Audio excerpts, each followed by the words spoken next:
the Lambivert channel. My name is Brad. This is the Let's Get Inspired live vlog. This is episode 70 that we're on. Today is Sunday, the 14th of December, so it's close to Christmas, 2025. It's Sunday in the UK time, let's say. It's 10 a.m. in the morning. So it's a Let's Get Inspired live vlog. It's episode 70.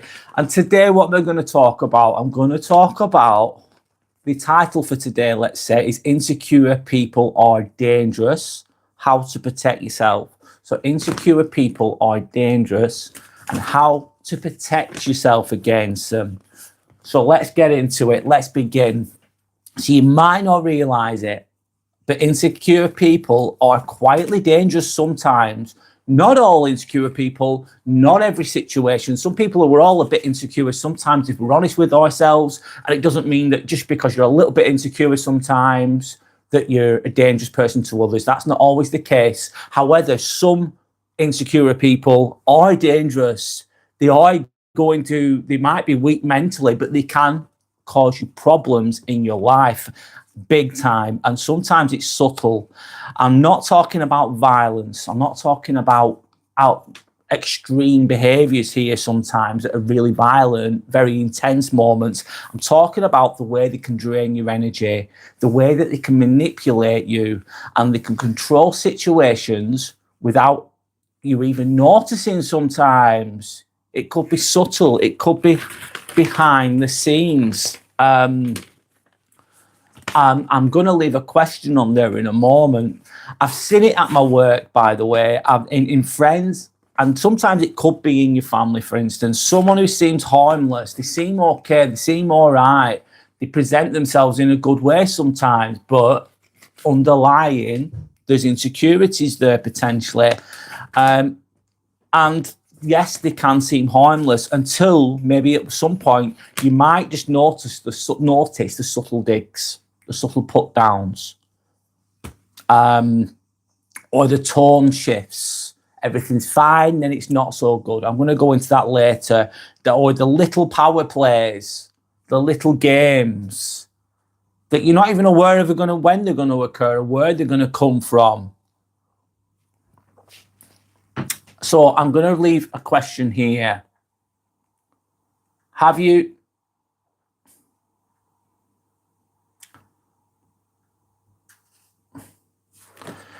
ever felt attacked by an insecure person? Let's say that. Let me just type this in.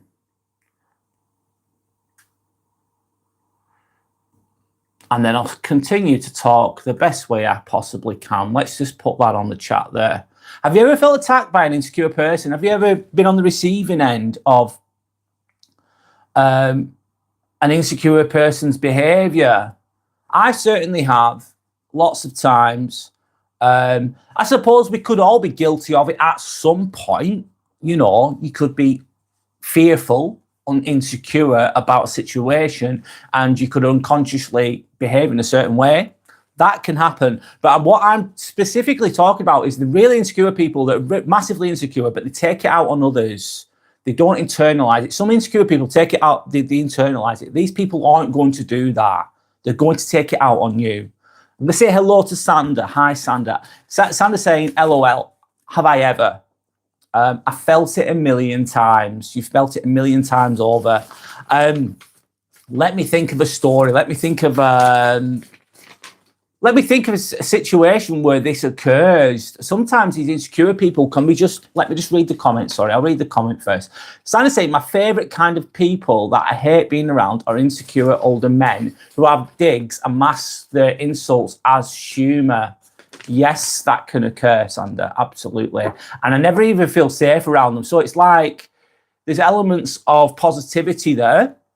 Sometimes they can present really nicely, like, oh, they're really friendly, they're really generous, or whatever they are. But then there's the subtle digs that come in and you don't know when they're going to come. This is like a Jekyll and Hyde. You don't know where you stand with these people. They're coming from a place of fear because they're being insecure. They're putting you down. They're trying to belittle you. It's not bloody nice. it's not good. It doesn't feel good, but it's confusing because you're thinking they're really, really nice in a lot of ways, but then they're taking it out on me. And it's that dynamic that's hot, cold, hot, cold, hot, cold. And that can confuse people. And in my experience, I don't know about you guys, you've got your own opinions and your own perceptions, of course. But a lot of time in my life, someone's been, an insecure person is trying to like make me feel insecure, and I'll internalize it as me. Sometimes I'll take on their insecurity unconsciously. I've done it before, and it feel like the way they're behaving, I think it's about me. I blame myself for things sometimes. Let me carry on. Let me carry on with the comments, guys. So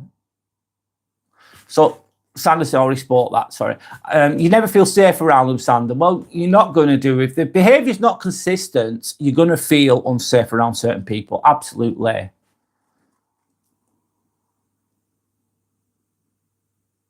Diana, hi Diana, how are you? My name's Brad, by the way. You're saying, I don't know what that means, what you're saying, Diana. What do you mean by that? You're saying and Sal. What does that mean? Sorry, Diana. Can you elaborate?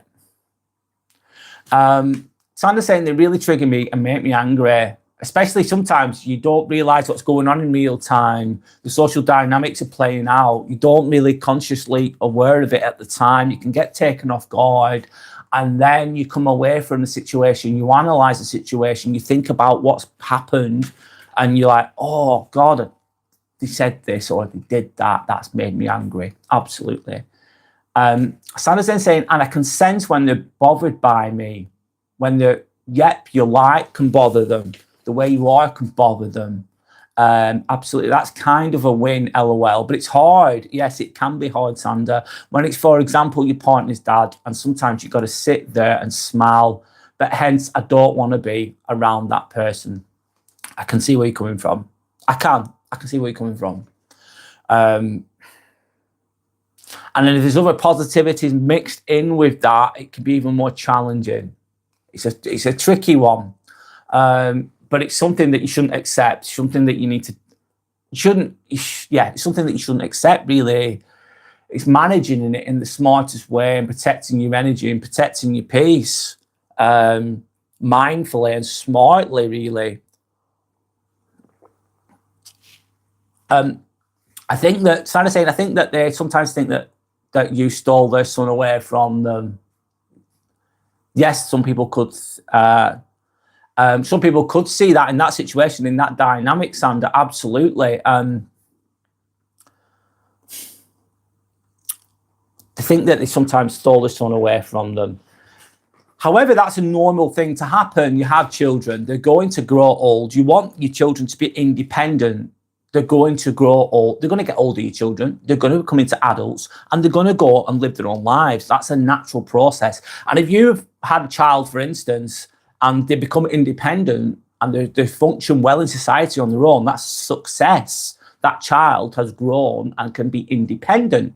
Positive. That's a healthier person, isn't it? An independent person who can earn their own money and can operate on their own needs to leave the nest, needs to leave the family dynamic in a way and find their own place and their own home and their own family.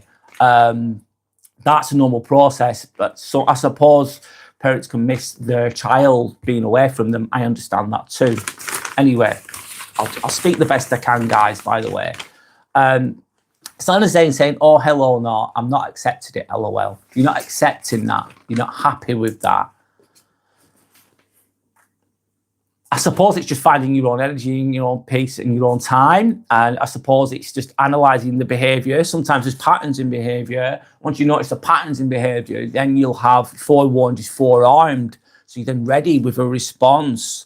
And it's also, I suppose, self-mastery is becoming neutral to the situation as best you can, not getting too upset by it, having your own place, having your own time, having your own energy is what I'd like to think of anyway. I'm going to carry on speaking anyway, guys, the best I can. Anyone that's never seen me before, my name is Brad. This is the Inspirational Ambivert channel. Live vlog that I do as much as I can.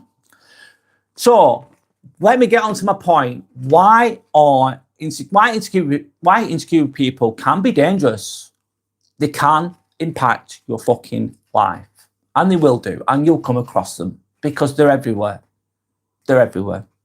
They're in workplaces, they're in families, they're in friends sometimes, they're in society. And I'm not on about people that are insecure sometimes. That's okay, that's normal. That's fucking okay. And people that internalize their own insecurities, that's different. But what I'm talking about is insecure people, the way that insecure people can be dangerous to others sometimes because they're projecting their insecurity onto others. That's the type of person that's going to be dangerous, that's insecure. So I'll speak the best I can.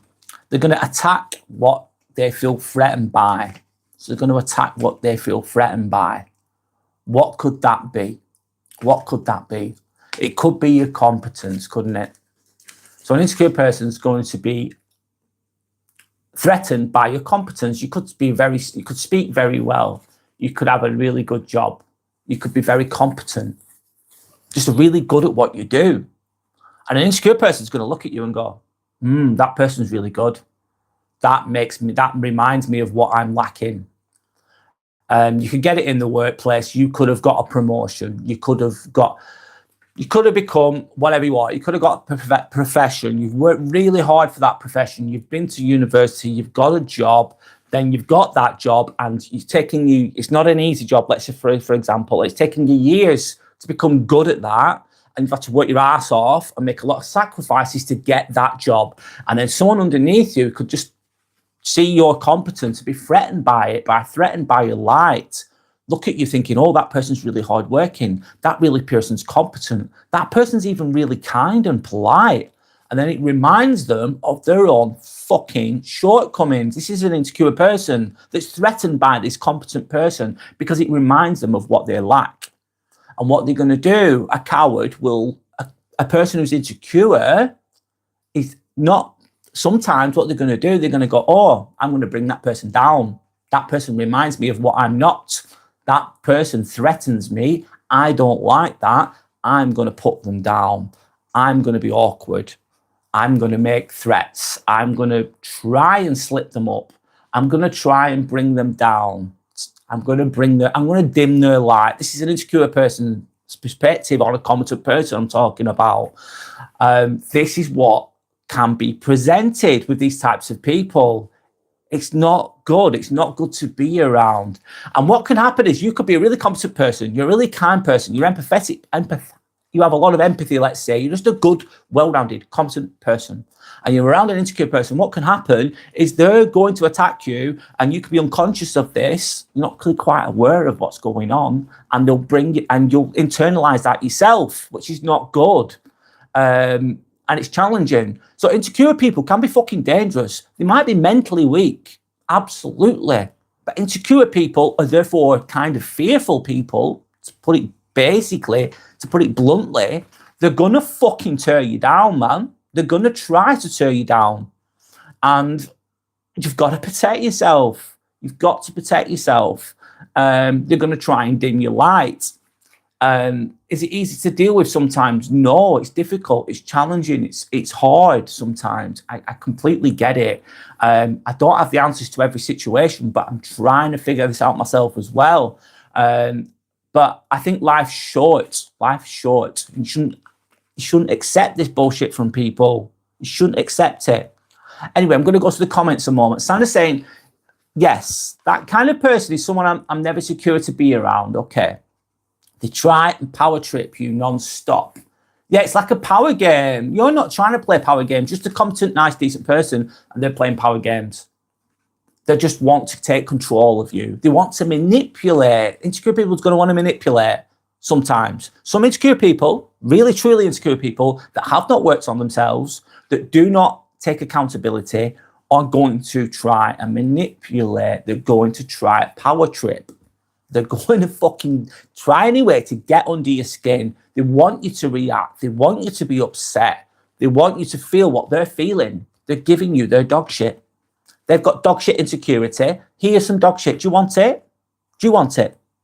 If someone says, here's some dog shit, and I'm just being bad, I'm just giving an example. Here's a pile of shit. I'm an insecure person, for example. Here's a pile of shit. I'm just going to give it to you. You go, no, I don't want that. Don't want your fucking dog shit. That's your dog shit. Clean up your own rubbish. But people pass it on. That's the insecurity. They're projecting their own weakness onto others instead of sorting it out themselves. This gives them short-term success, in my opinion. It gives them short-term relief from their own insecurities by giving it to someone else. However, that insecurity is not dealt with. It's still there inside. And that's how these people operate. But Sander's then saying it's draining, tiring, and exhausting. Yes, it can be. It can be. It can be. Absolutely. And Sander's saying I find there's quite a lot of people of kind of these. Sorry, I'm going to start again. Forgive me. Sander's then saying I find there's quite a lot of those kind of people around. Well, yeah, there is, Sander. There is fucking lots of them. They're everywhere. I'm really, really sorry. This is my opinion. There's a lot of insecurity. A lot of people have not worked on themselves. A lot of people that are low vibrational and they are insecure and they're not putting in the work. They're not putting in the work. They're not working on their insecurities. They're not growing. They're stagnating for a lot of variety of reasons. And if you're a conscious person that's aware, that's trying to be the best version of yourself, it can be really, really tiring and it can be very, very difficult. But to move forwards, you've got to rise above it. You've got to become strong and well-rounded and deal with it and put boundaries in place unapologetically sometimes. This is easier said than done. It really fucking is. But in my opinion, from my perspective, if you want to be a truly strong, well-rounded fucking person, this is what you need to do. You need to protect yourself against insecure people, but there seems to be so many of them. It feels like you're outnumbered sometimes, and it's very, very difficult. This is my perspective. If anyone's got any other opinions, then please share, please comment, of course. So I'll carry on. So sometimes it can be your confidence. You just be a confident person, and confidence and competence are aligned. To truly be confident, you have experience. So if you're competent, therefore, that's usually gauged, that's usually drawn from competence, isn't it? Competence and experience linked. True confidence is fucking linked to those things as well. Fucking course it is. Insecure person's not going to like that. They're going to attack you. They're going to try and bring you down. And if you were below them, for instance, they're not going to touch you because you're below them. Not going to bother with that. They only go for the light. They're drawn to the light, crazily enough. Your light, your spark, your charisma, whatever the fuck it is, your confidence, your self-love, you're coming from a good, strong, healthy place. It just reminds them of what they're lacking and they don't like it. They're not conscious of this a lot of the time in this way, I don't think. They're just acting from a place of fear, acting from a place of lack. Don't let them drag you fucking down. Please don't, guys. Don't. A basic example of this, in my opinion, is when you get trolls. I'll get trolls on here sometimes, and they'll call me names, they'll put me down, they'll say things about me, they'll say things to me on here. Of course, I'm exposing myself on here, and that's just another in my opinion, it's an easy example of that. It's a straightforward example. When a troll comes on here, they're really good. They serve as a great example of someone trying to tear you down. And they'll say names to me. Example, whatever. They'll say rude things. Let's say that. Does it bother me? No, because I know they're coming from a place of lack. They're not coming from a place of strength. Anyway, I'll carry on the best I can, guys. So referring to my notes a little bit for guidance. I have a bit of notes, but I do a lot of what I'm saying is done spoken in real time, of course. Papa Boy says hi. Hi, Papa Boy. How are you? My name's Brad, by the way. Good for you to join us. I hope you're okay. I'm talking about insecure people, Papa Boy, about how they try to bring others down. I don't know if you've ever experienced any of that yourself before. So another one is your calmness. If you're calm is a superpower. Calm is underestimated. Calm is a great superpower. Some people that are insecure, they want a reaction. They want to rattle you. They want to upset you. They want you to become more like them in a way. They want to infect you with their bullshit. So calmness means that you're in control. If you have two people having an argument, the calm one is winning the argument. The one that's angry and shouting, you might think they're winning, but they're not. They've lost control. It's emotional self-regulation, isn't it? The calm one is the one that's in control. Always. Calmness is a fucking superpower, mate. And a lot of these people that are toxic, narcissists, for example, they hate that. They hate calmness. They want to drag you into a tennis match, in a way, a fight, a verbal fight a lot of the time, not a physical fight most of the time. Anyway, I'm going to just go to the comments. Papa Boy says, I'm all right, Brad. Nice to meet you. Yeah, nice to meet you too. I hope you're okay. Thanks for joining us, by the way. I hope you're okay. I can't read this next one. Safir Chad. I can't read all that.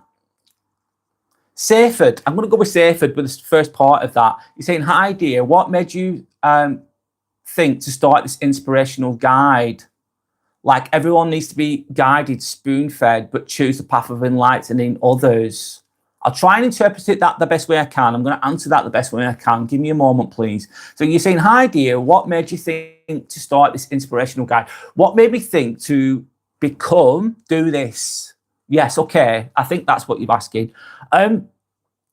Basically, I worked full-time as a nurse. I work in a hospital. I work as a scrub nurse. Anyway, I've worked in care for a long time. I've worked with special needs kids. I've worked with challenging behaviour. I've done a lot of work on myself. I've read a lot of self-help books. I'm always reading self-help books, basically. I'm a work in progress myself. I've always thought of doing this, of becoming a YouTuber. So what made me think of doing this? It just feels like it aligns with who I am, genuinely. I believe that deep down, there's a lot of, I believe in enlightenment. I believe in consciousness. I believe in that we're here to grow through the school of life.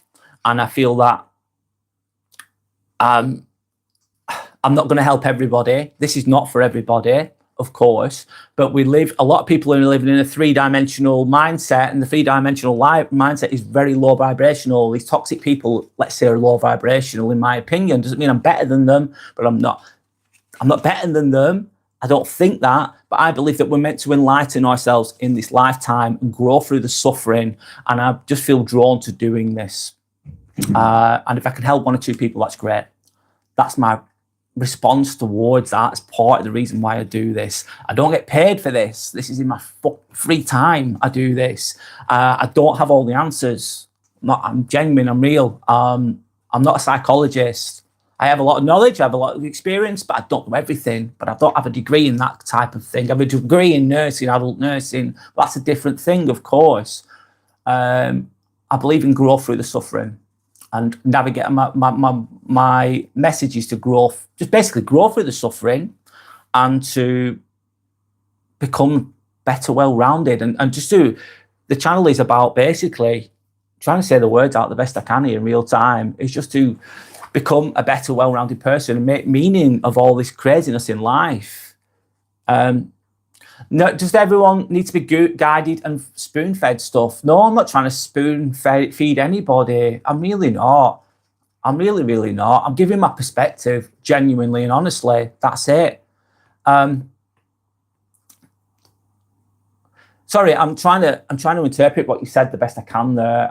Forgive me if I don't ever get it wrong. Few choose the path of enlightening others. Not many know they don't. I'm trying to enlighten myself at the same time, by the way. I really am. I'm still got work to do myself. Being real, I have. I've come a long fucking way, though. Trust me. I've come a long way. But few do it because it's not easy. I agree, by the way. Sorry if I misinterpret what everyone's saying. If I get anything wrong, please just feel free to correct me. It's okay. I'm reading things with regard to the written word here, and if I misinterpret anybody, please feel free to correct me. That's fine. I don't mean to misinterpret anyone's comments. Papa Boy saying ignoring them and being calm is the smartest decision. Well, absolutely. If you can, ignoring them, looking right through it, being calm, not biting. It's like hook. It's like a bait. It's like they're going fishing. They're fishing for a reaction. That's what brings them the most joy. Very wise, by the way, Papa Boy. Sometimes easier said than done, in my opinion, but that's coming. Ideally, be able to do that. Papa Boy saying you only start being reactive when you are losing.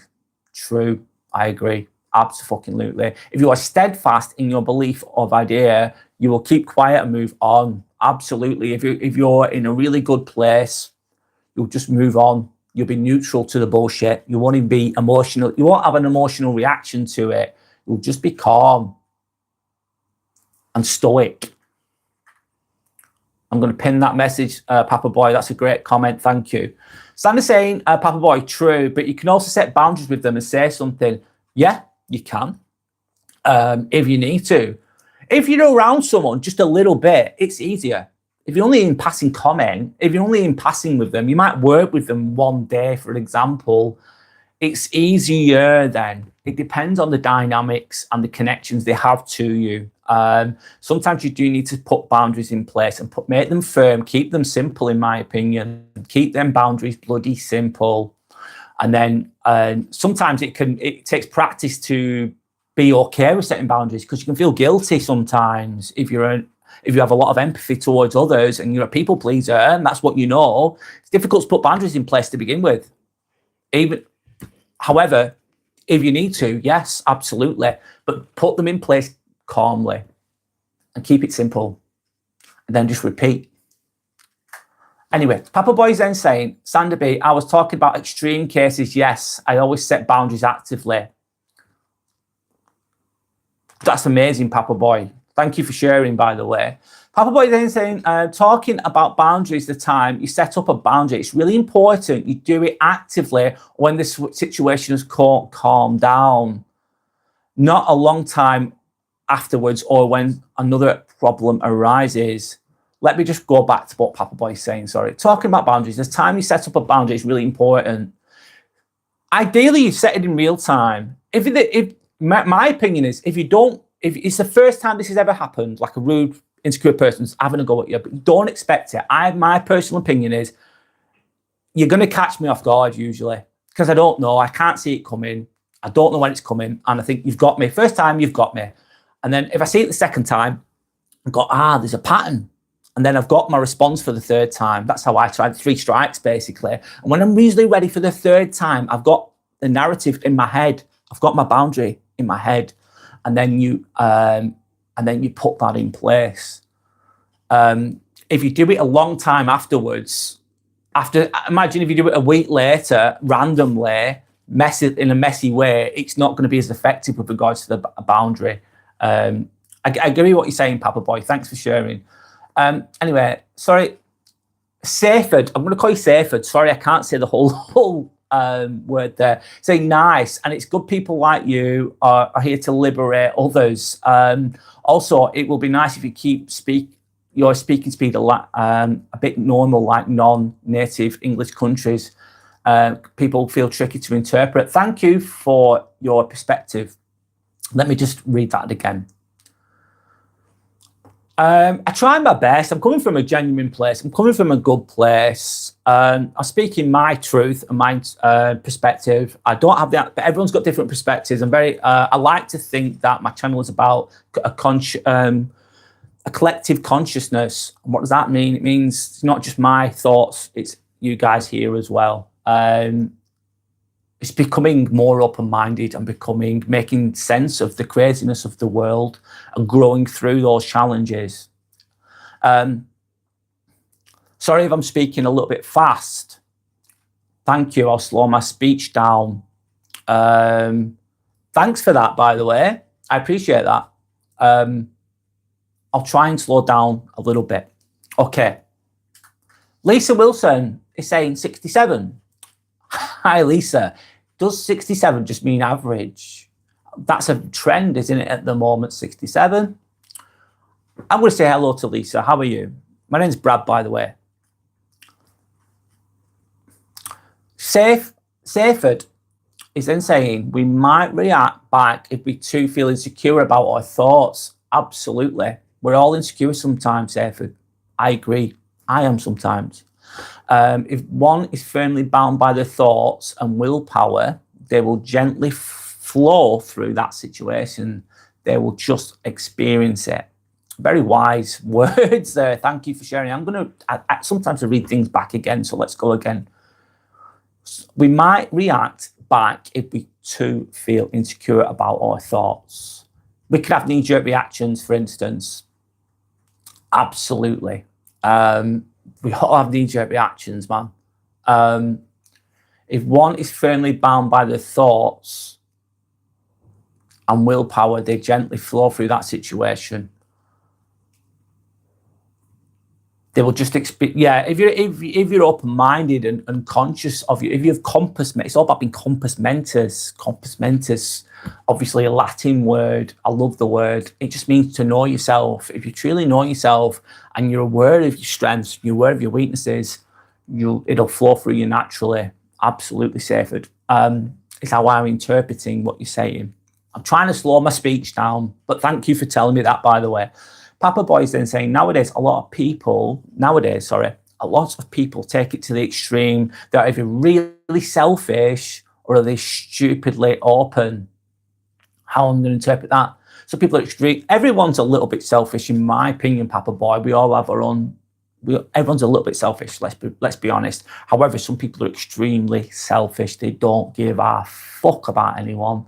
They're just in it to win it. They're going to take it all.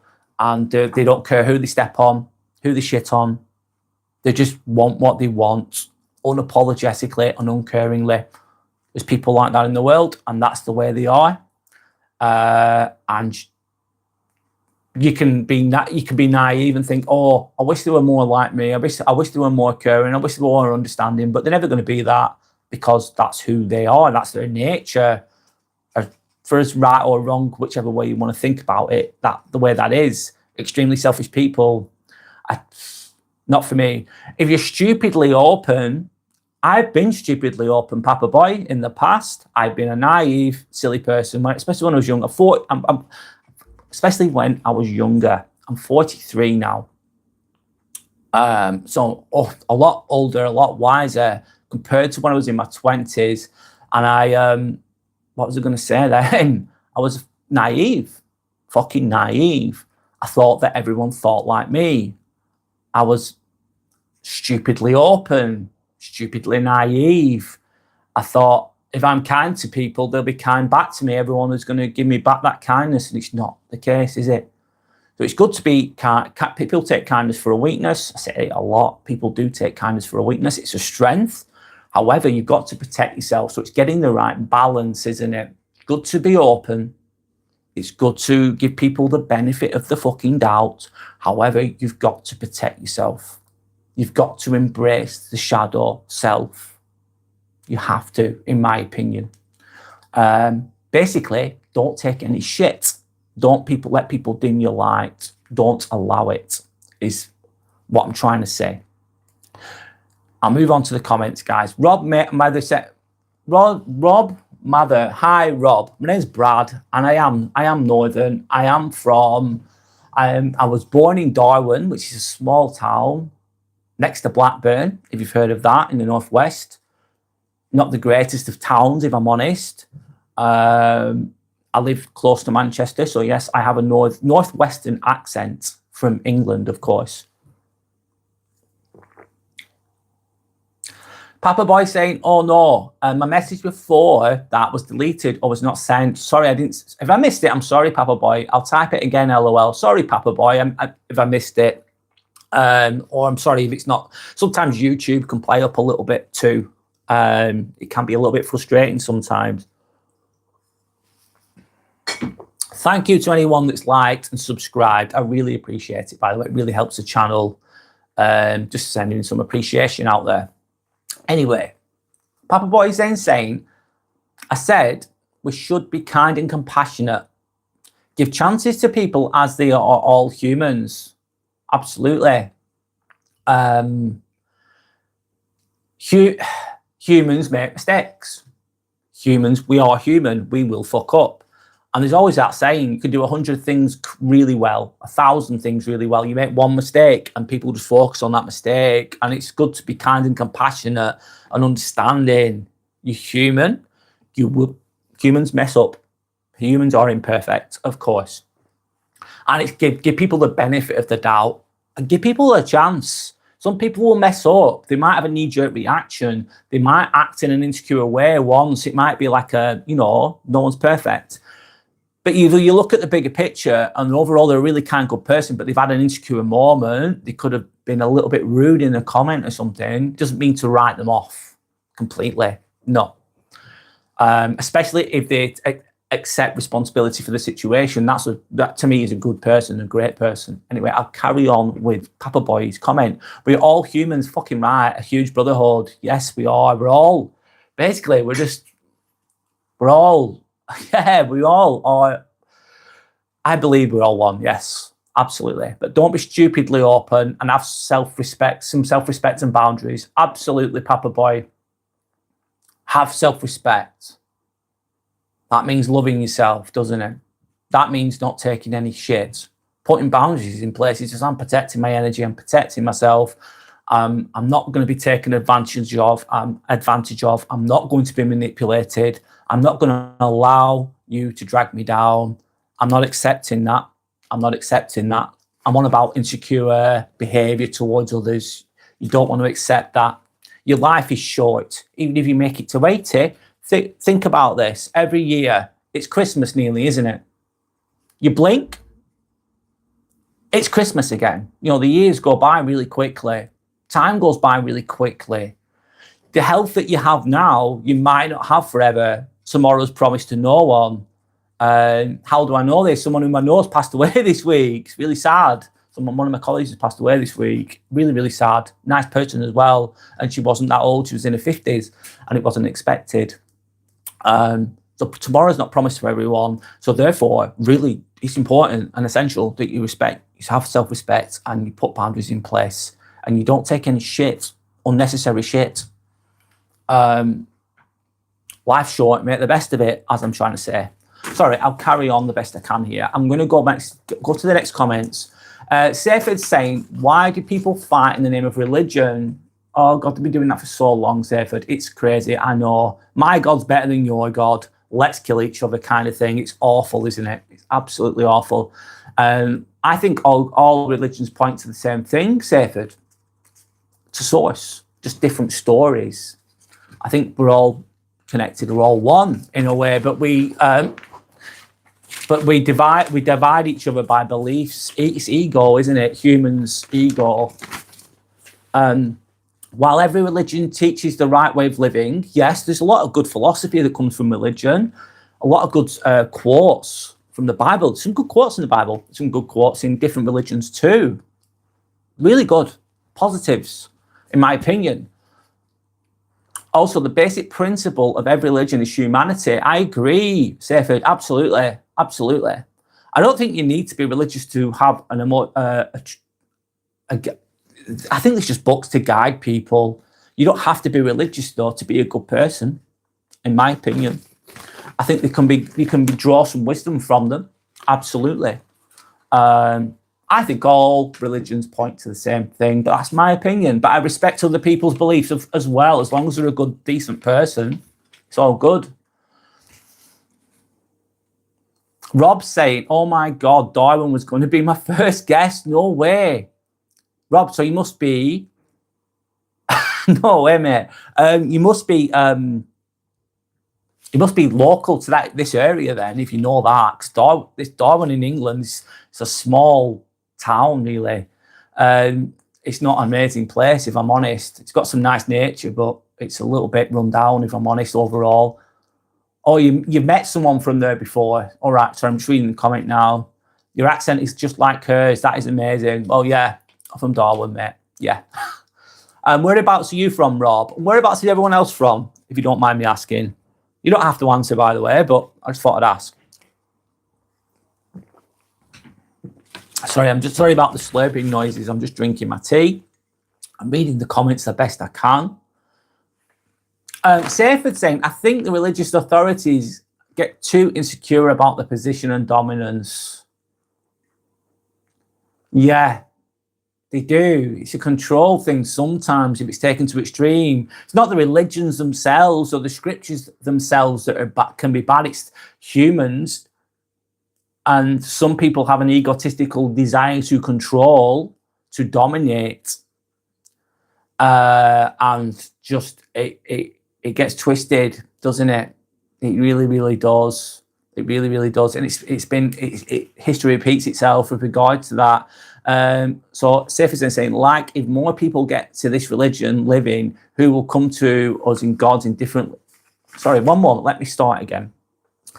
Safe is saying, I think the religious authorities get too insecure about their position and dominance. Yes. That could, yes. Like, if more people get to this religious living, who will come to us as gods in different religions' perspective. Don't need us, we need them. We need them to understand them and understand ourselves. Absolutely, Safed. Thank you for sharing.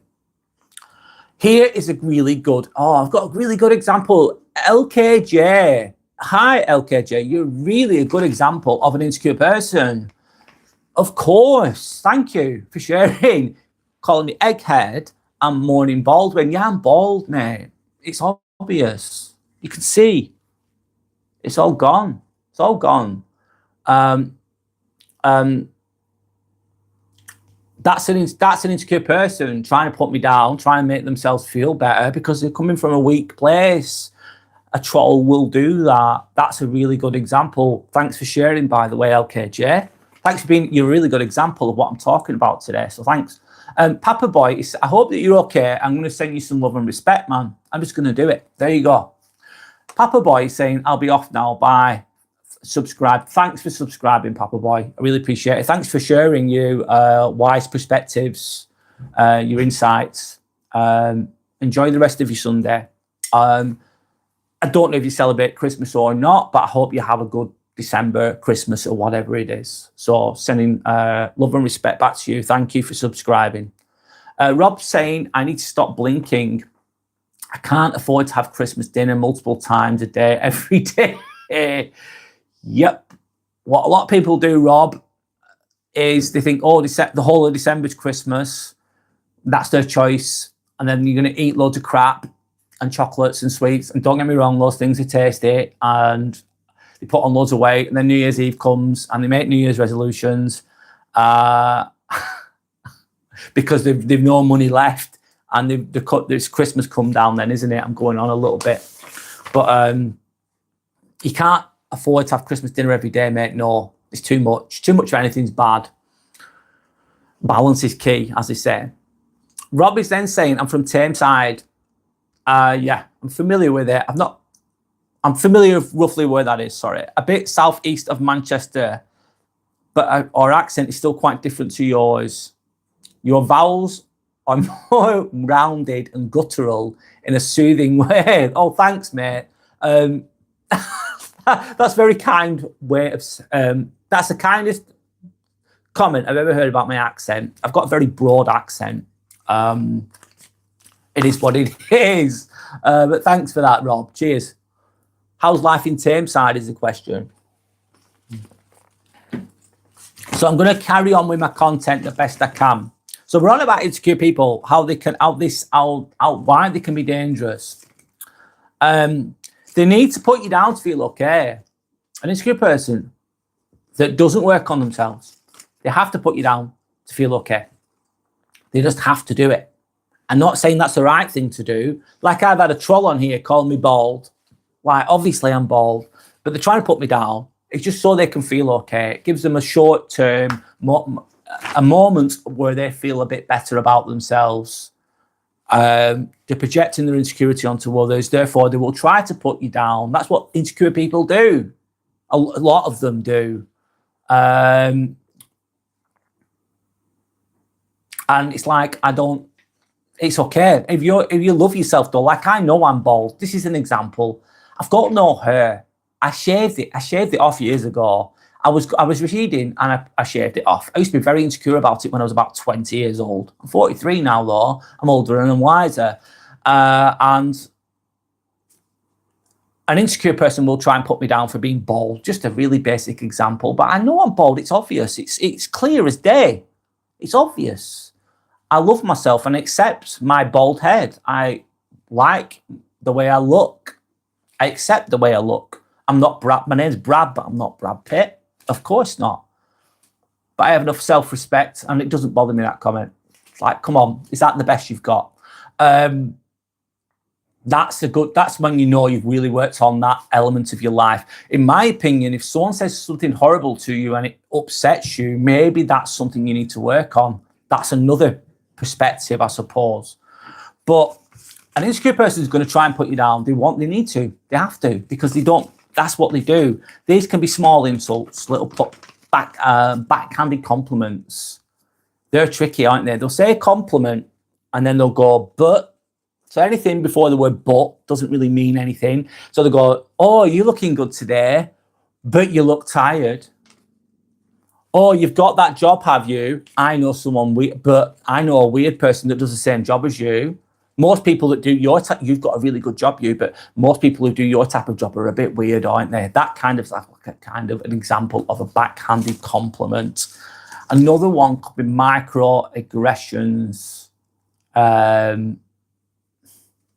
Microaggressions can occur. I suppose that comes with body language as well sometimes, doesn't it? With the microaggressions. Sometimes those microaggressions can be so subtle. Microaggressions could be just someone just looking at you in a like malicious way, in a jealous way, in an underhanded way. It's so subtle sometimes.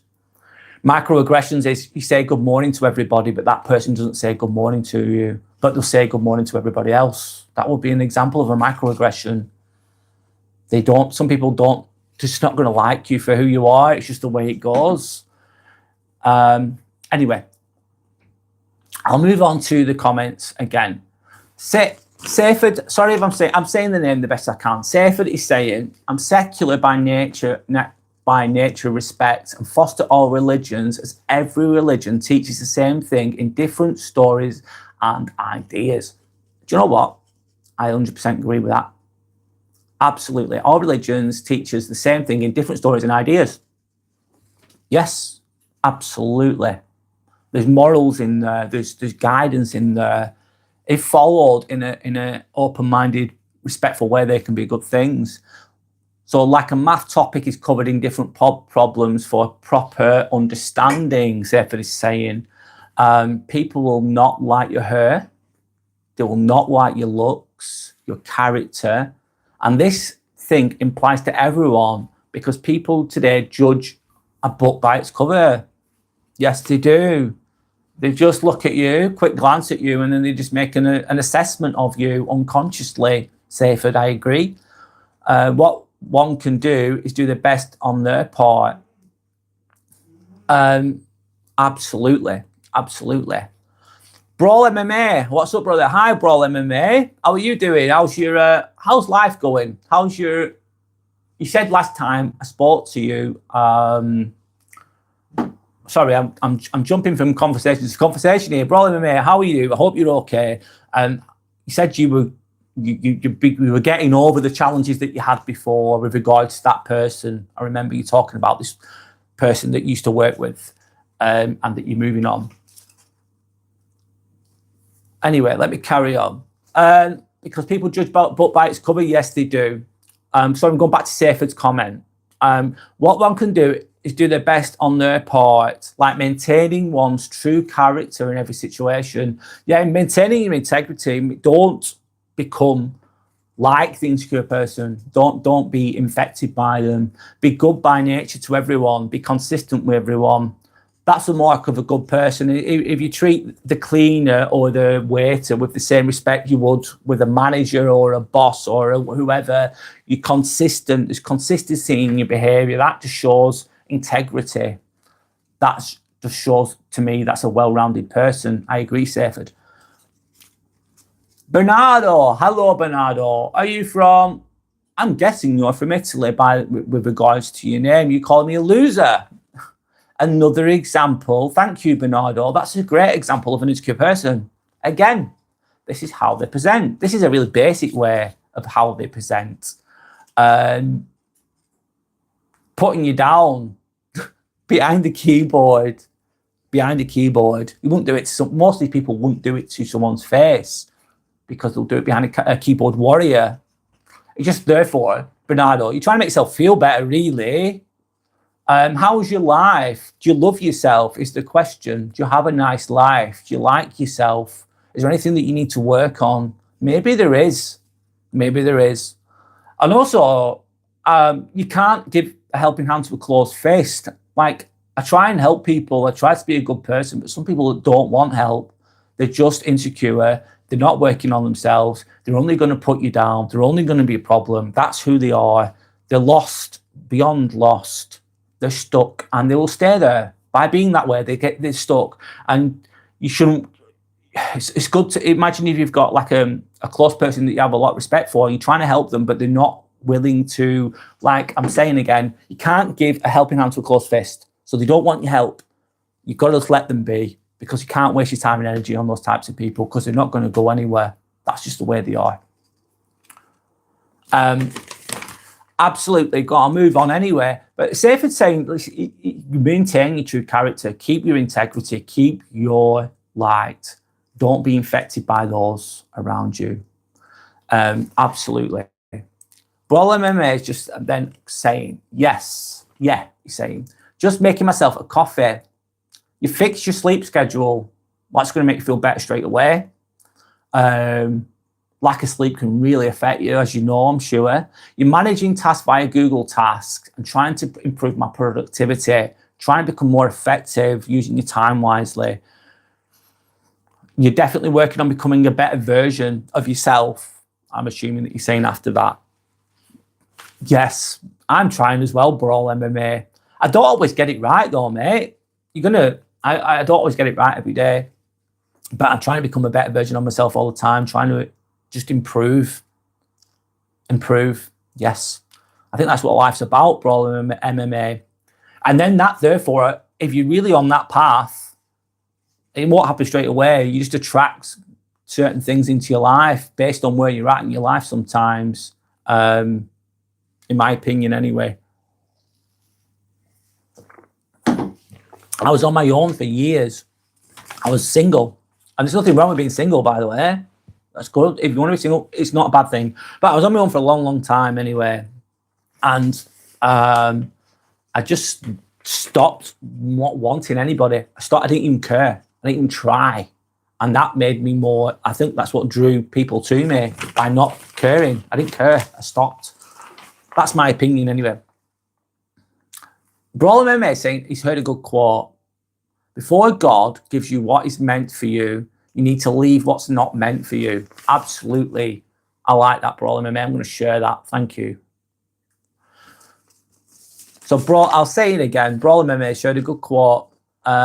Before God gives you what is meant for you, you need to leave what's not meant for you. Yeah, because if you're holding on to what's not meant for you, your energy is focused on what's not meant for you.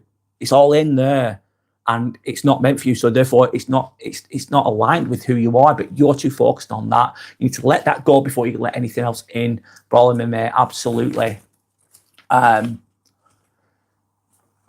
got to. Therefore, it kind of like it's like I accept the fact that this is not for me. It's accepting it, and that can be painful sometimes, because especially when you really want something, your desire wants that.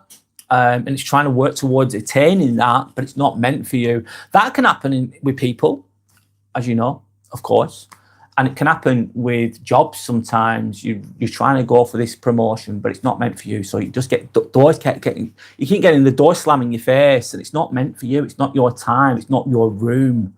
And sometimes that can be a gift in disguise, not getting what you think you want, because maybe it's not for your best interest.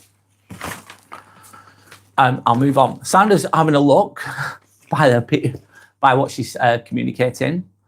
Hi UKG, how are you? Good to have you with us. I hope you're okay. How's life, man?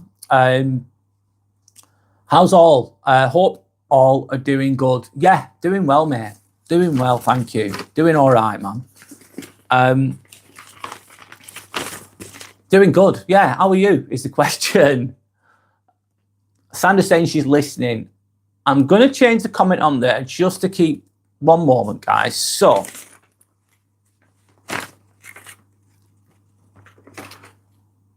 let me just write this one moment. I'll get there.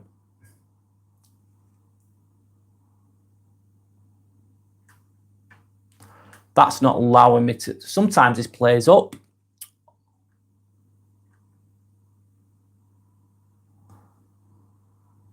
I don't want that there. That's fine. That's fine. I'm going to carry on anyway. Sorry, technology's let me down a little bit. Let's keep going anyway. Sorry about that. Brawler MMA saying my real name is Azim. Hi Azim. I didn't know your name. I don't know whether you'll be able to pronounce or like everyone butcher it. I might butcher it because I'm English and my linguistic skills aren't the best.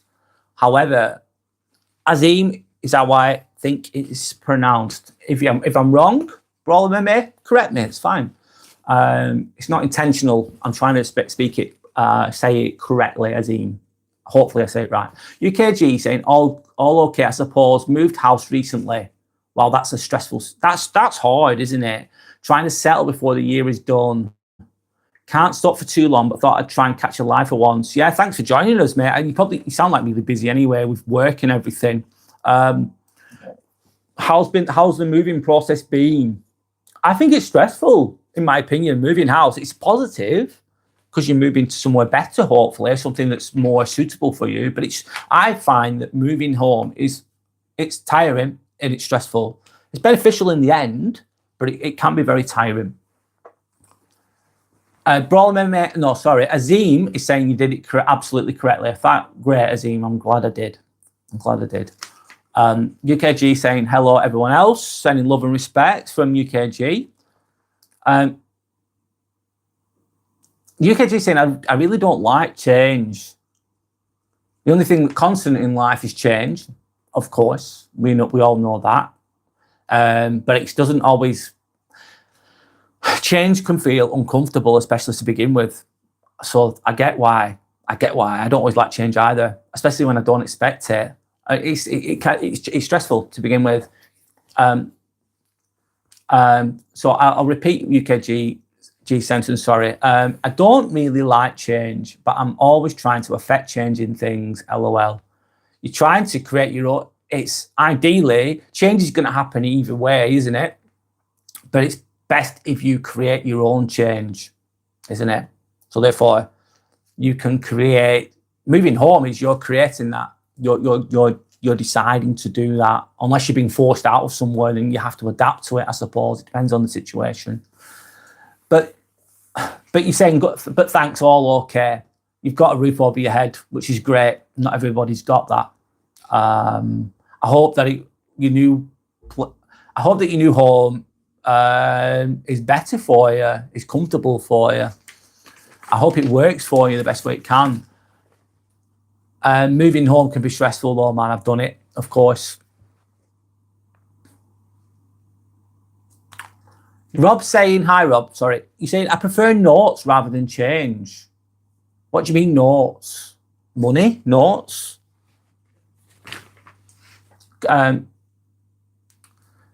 UKG saying, like M people, like moving on up. Yeah, I remember that song from the 90s. Yeah, moving on up. UKG saying, punkage Rob, question mark.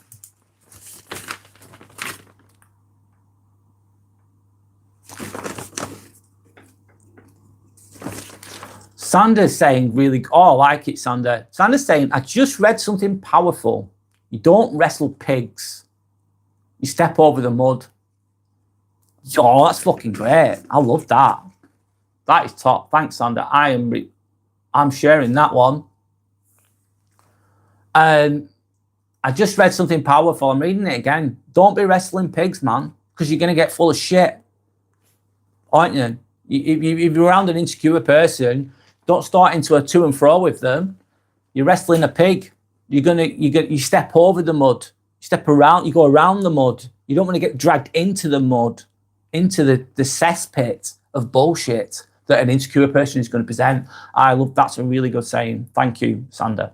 It's great.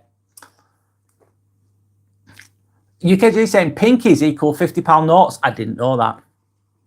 I didn't know 50s, £50 notes. I didn't know. I suppose the note's pink, isn't it? I didn't know that term though. First time I've ever heard that, UKG. Brawl MMA say change is the new stable in this world. Yeah, it's constantly, especially now. It seems to be things changing a lot more rapidly than they used to. Quite a turbulent time, really, in the way the power dynamics of the world. We've got to adapt to those changes.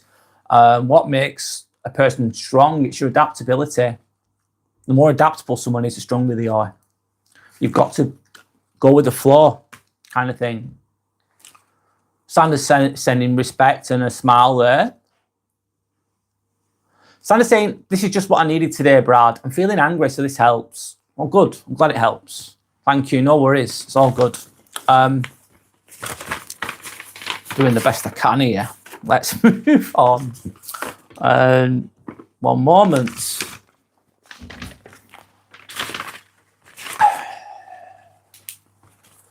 Sorry, guys, I'm just going quiet for one moment. So,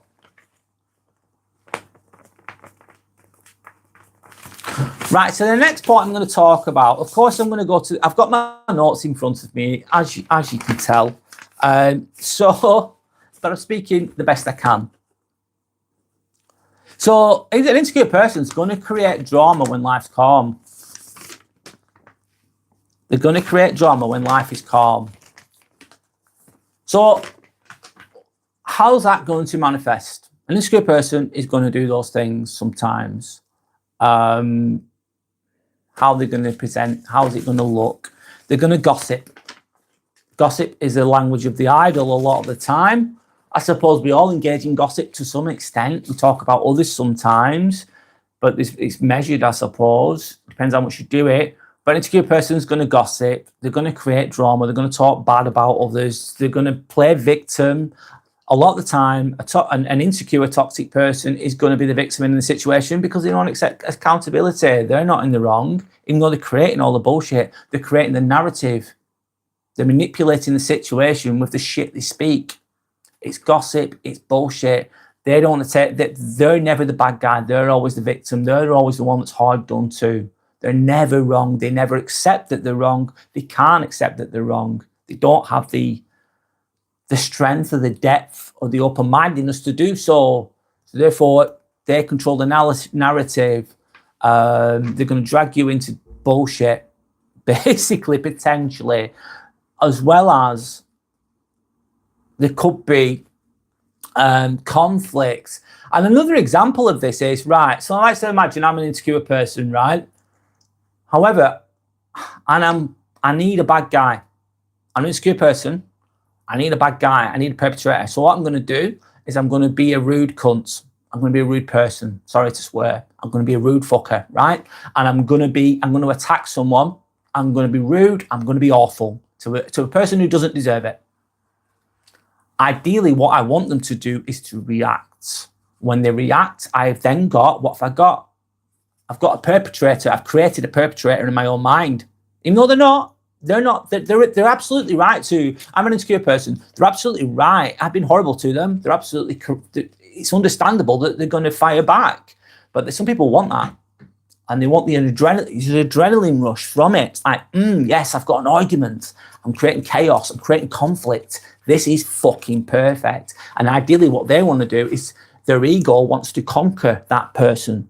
They've created an enemy unconsciously, usually. And ideally in their minds, they want the adrenaline rush that they're going to get that. They're going to get an adrenaline rush from that conflict. And then their ego wants to conquer the argument. They want to win the argument. Some people do that constantly. And they can't be still. They can't be calm. They don't feel comfortable with calm. They have to have chaos always going on. There has to be a bad guy. There has to be gossip. There's always fucking chaos. And it's a self-perpetuating circle of bullshit. And some people are like that. And that's how they operate. It's crazy, in my opinion. It's effed up. And therefore, what else is it going to include? It's going to include, I'll go to the comments in a moment, guys. It's going to include overreacting to anything, just slights. Everything's a problem. It's just anger and fucking frustration and craziness. This is how some insecure people can manifest. I'm not saying all insecure people, because it's not fair, that, in my opinion. Some insecure people take it out on themselves, don't they? They internalize it, and they don't take it out on others. They're not nasty with their insecurities. That's a different topic in itself. However, some insecure people will behave in the ways that I've just been speaking about. I'll go to the comments anyway. UKG saying insecurity can be dangerous. Fucking right, it can. It can be. Things, especially when it's mixed with impulsive people. Wow, well said, UKG. What's the plan focus for 2026? Yeah, they can be dangerous, UKG. Absolutely. Some people that are insecure and they might be emotionally weak, they could be really, imagine a really strong, muscly person that's really strong, really big guy, violent guy, knows how to fight. Emotionally might be insecure, but he's fucking dangerous. If he kicks off, it could cause a lot of damage, especially if they're impulsive. So quick to anger, just like that, snap, and they just go sick. They don't think about what they're doing, they just act, and they act out in really aggressive, super aggressive ways potentially. Also, with regards to the impulsive person, it's just, a lot of the time it's done verbally, isn't it? It's just verbal diarrhea that comes out the mouth, verbal attacks, extremely angry, no lack of consciousness, massively lack of consciousness. Anyway, what's the plan for focus for 2026? I'll go to that in a minute, UKG. You also shift attention to the reaction away from the agitator, shifting blame by default. So they also shift attention to the reaction. Yes. So they act out in a bad way and they shift attention to the reaction. They only focus on your reaction. That's it. Not theirs, because they're never accountable. And shifting blame by default. Fucking right. That's it. That is exactly it. That's the game that you're in then. You're dragged into a shit game. You play silly games, you get silly prizes. And you're dragged into a game that you're not always wanting to be in. And a lot of people, I've done it myself, is where I've just fired back. I'll fire back and say certain things, but then you're just sucked into the game. Whatever that game is. I'll go back to UKG's question. What's the plan focus for 2026? What's my plan focus for 2026? Is to continue making content, continue working in the hospital, UKG, of course. That gives me my income. I'm going to continue to make do lives, try and manage my time the best I can, try and create content the best I can, hopefully grow my channel and continue and keep going and growing and adapting. That's my plan. What's your plan, UKG? What are you working on? I don't believe in the new year, new me, though. I just don't. I believe that you should make New Year's resolution. A resolution should be made on your own back when you're in your own time. I think, therefore, if you do that, then it's more likely to be successful with regards to a resolution, let's say. Sandra's saying sometimes icy cold, short and calm responses are best. Yeah, no, that kind of thing, Sandra. There's nothing. Yeah, absolutely. Grey rock, solid, nothingness. Sometimes just a stare, a quiet stare, look them in the eyes, a few seconds, wait till they look away, and then turn to the next person that's reasonable and talk to them. Grey rock, giving them nothing, not giving them a reaction. One-word answers, vague answers. Don't give them anything to work with. Don't give them anything to manipulate. Sandra's saying, I love saying, okay, sure. LOL. And it even and then starting to chat to someone else or leaving. Absolutely. You're not giving them the attention. You're not giving them what they want. They want to drag you into a conflict. They want to emotionally manipulate you. They want to manipulate you, basically. Do you want to be manipulated? Do you want to be a puppet on a string? They want a reaction. Ideally, they want an emotional reaction out of you. They're going to try and draw that out of you. They want that. They want you to be out angry. UK, Sander's saying they are cowards, Sander. Yes, they are. These types of people, insecure people, absolutely. UKG saying, my mother is very good. In fact, a AAA grade manipulator. Wow. And I suppose if you've done it all your life, they perfect the skill and get better at it. Potentially, UKG, by what you're saying. God, how have you dealt? You seem to have, by what you talk about, by what the comments that you share, it sounds like you've come through a lot of that. It's made you wiser and stronger, but I bet it's not easy to deal with. How do you deal with it now going forwards? Are you spending time with your mum at this Christmas is a question as well. Sandra says mine, so is mine. So Sandra's understanding that too. UKG saying, I'll be saving and traveling a lot. Oh, in 2026 more. Sounds a bit climber, but I have a relatively new mountain bike that needs some miles added to it. Go for it. It's good to be, cycling's a great activity, isn't it? Really good. Go for it. You'll be saving and traveling a lot. Is it in line with your job, the traveling, or is it just that you're choosing to go on holiday or having a break or whatever? Coco and us too, 100%. Hi, Coco and us too. How are you? I hope you're okay. Thanks for contributing. Sander's saying 1111, which is an angel number. And Sander's then saying we all need Mr. Gold to bless us. I don't know if he's with us today, Sander.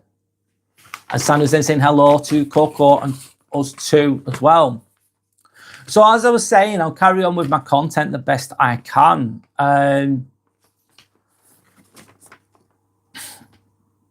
Sorry, one moment. So, have you ever noticed calm environments suddenly turn tense because one person couldn't handle things being peaceful? Have you ever noticed when someone walks into a room? I've had it this week. I work in theatres. I work in a theatre. I work in surgery. I work in a hospital. I work in the theatres in the hospital, and we were doing. Let's keep it simple. We're doing foot operations. So putting metal ankles, feet, broken foot, let's say, orthopedics, feet, they're getting fixed. Basically, you've got a broken bone, you're putting the plate in, you're putting screws in, you're fixing someone's foot. Let's keep it really simple.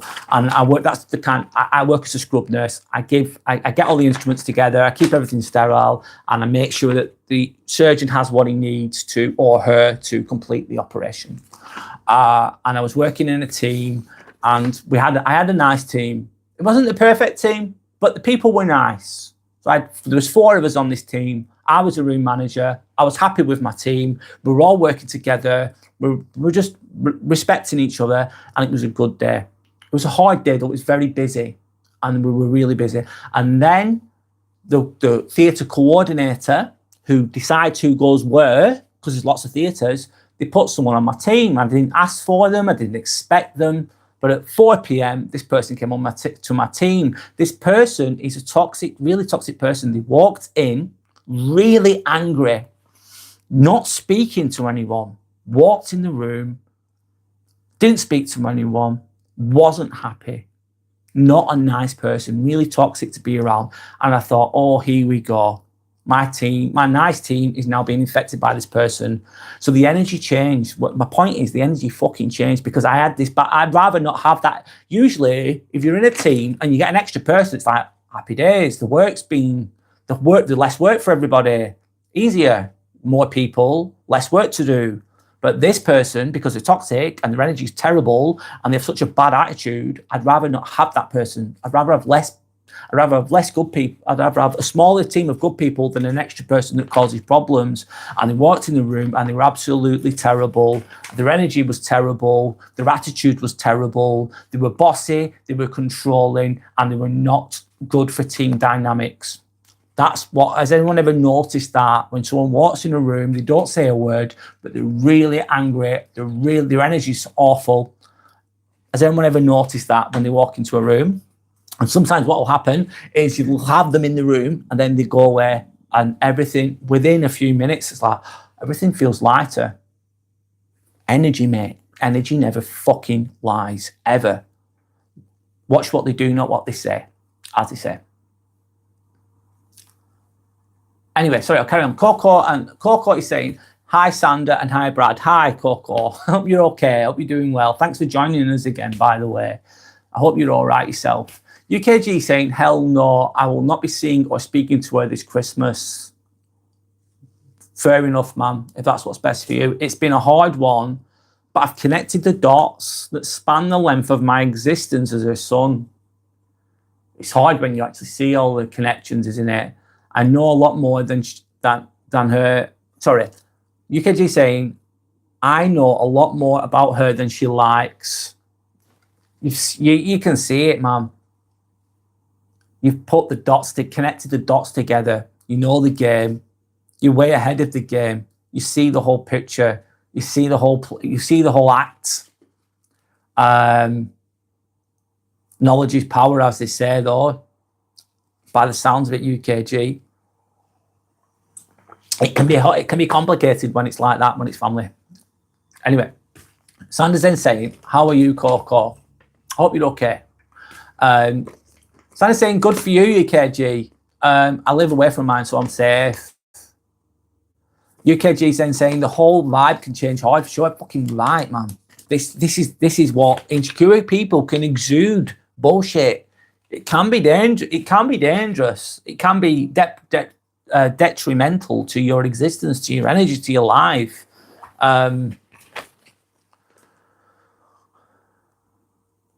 Coco say, I'm good, thank you, Sander.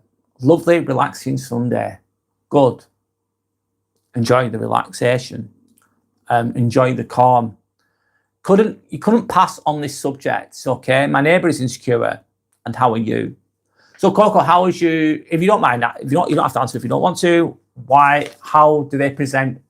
Your neighbour is insecure. What do they do? What kind of behaviour do they have? What have you seen from them? What makes you think that? What makes you aware that they're insecure?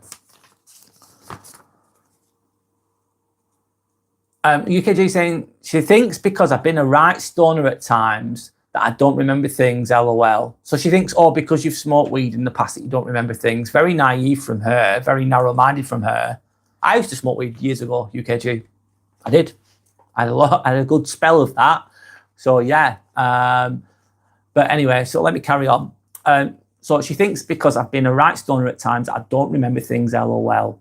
When I remember being bathed in the kitchen sink as a baby. Bathed in the kitchen sink? Why? It's a question.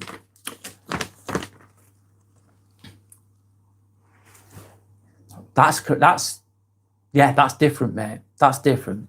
What was the context of that, if you don't mind me asking? Anyway, I'm going to move on the best I can, of course. Let's go with this. So, there's going to be hidden signs with regards to how insecure people can present sometimes. This is not every way they're going to present. It's just some of the ways they're going to present. They're going to misinterpret everything that you do. Everything that you do. They're going to see it differently sometimes. So just because you're quiet and you're silent, they might interpret that as you being arrogant. They might accuse you of being arrogant, even though your silence, your calmness, you're not engaging with their bullshit, so they'll label you as arrogant for an example. Because what they're going to do, they want you to play their game, and if you don't play their game, if they can't manipulate you, they're going to attack you. Then they're going to attack your character probably, because you're not doing what they want you to do. That's what an insecure person's going to do. They're going to label you as this. Oh, you're that you. You're this you. They're going to misinterpret you. They're going to see, I've said this before, if you're successful, and success is different for everyone. It's not about being a CEO all the time or becoming a sports star or a singer. Success is different to everyone. Everyone's got different version of success. It's all individualized, in my opinion. But if they're going to see your success, that could be being a really healthy, active person, or whatever it is in your job, or whatever it is, going to university. The list goes on and on. How success can be is different for everybody. They're going to see your success as a fucking threat. They're going to see your success as a threat. They're not going to like it. They're not going to feel comfortable with it. So they're not seeing your success, and they don't see your success as a good thing. Not to them. That threatens them. That makes them annoyed. That makes them want to attack you in any way they can. Another one is you're putting boundaries in place. So they're misbehaving. Their behavior, they're not accountable for their behavior. But they're misbehaving. They're not being good. They're not being nice. They're being absolutely bloody terrible. Let's be real. This insecure person's probably not going to be very nice to you. You put a boundary in place, they're going to see that as a disrespect to them. Your boundaries that you put in place, they're going to see that as disrespectful. They're going to be annoyed. Doesn't mean they're right. No. But that's the way they're going to see it. That's the way they're going to see it. I'm going to go back to the comments, guys. I'm trying to veer between the two, content and the comments, which are really good. Thanks for sharing the comments, by the way. Coco saying, oh no, I've already read that. UKG saying, it's an old school thing, just being bathed in the kitchen sink. But what I mean is I have a good, all right, it's like an old school thing. Yeah, okay, I get it. Thanks for sharing. But I mean is you have a good memory. Just because I've smoked a bit of weed, you think I can't remember.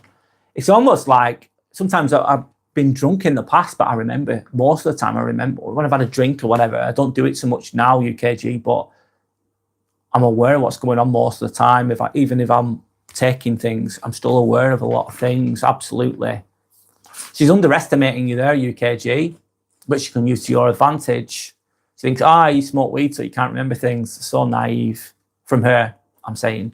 Coco is then saying behaviour. They believed her when she twists events and acts like a victim. Yep. Therefore, the victim is manipulative sometimes in that situation of Coco. So Coco saying, because I stopped saying hello, it was a huge problem. Yep. They feel threatened. They're hurt by that because you're not saying hello. I've got a story as well, man. Fuck me. Listen to this shit. I work at a theatre, right? Okay. So basically, I was not at work. I was parked on a car park, of course, in my car.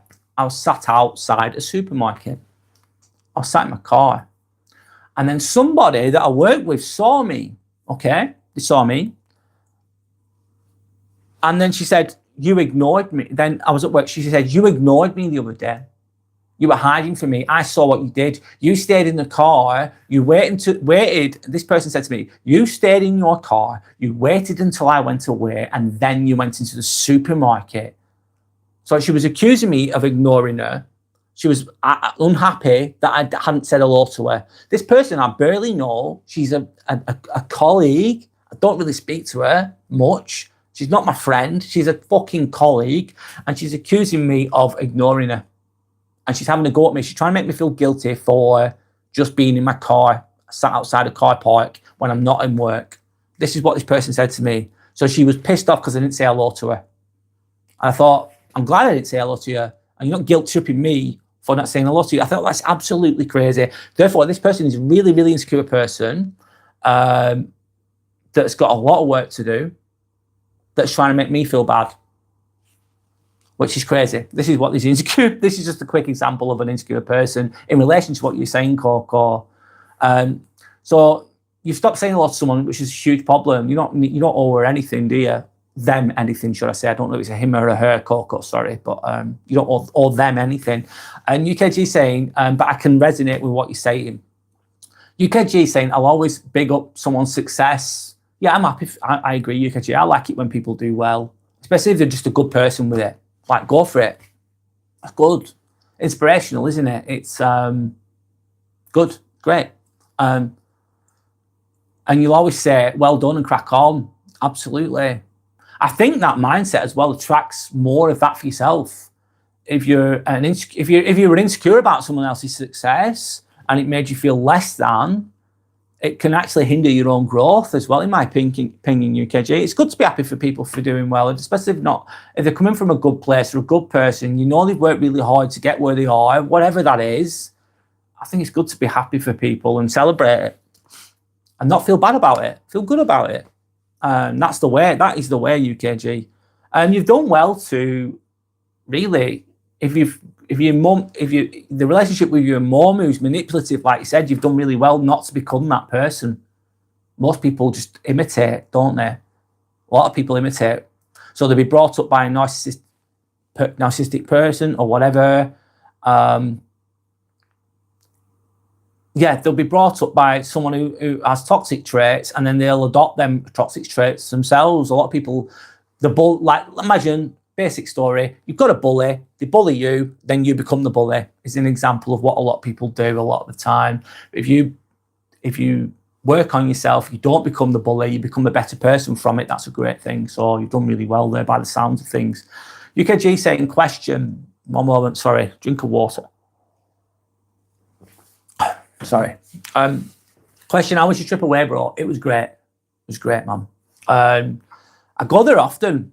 I got to Split, Croatia, 2 weeks in November. It was really good. I was decompressing. I was resting. The weather was nice most of the time. It was 18 degrees. It was just a nice rest away from everything. Decompression, recharging. It was really good. Thanks for asking, mate. It was great. I wish I could do it more often. So I'll create that a bit more in the future if I can. Okay, so there's another one. How they're going to present? Let me keep going. UKG, right? I'm sorry if you don't know UKG. I don't know if you know, but Sandra is Croatian. My partner is Sandra. She's my partner. I've been with her for 9 years, nearly 10. She's from Croatia. She's from Split. Family ties, yes. So that's why I go there. I go there every year, mate. Most years I go there. Sometimes twice a year I go. That's why, mate. Yeah. That's why we go. And yeah, that's that. Coco saying, oh, that's all good. Yeah. I don't usually talk about it on here that we have a relationship or anything, but just being open and honest with you. So there you go. UKG saying yes. Sandra's saying UKG, yes. I'm from Croatia and Brad's partner, yes. So we do go to Croatia often, yeah. Thought about living there. I need to learn the language. Trying, you know. Do we live there is a question.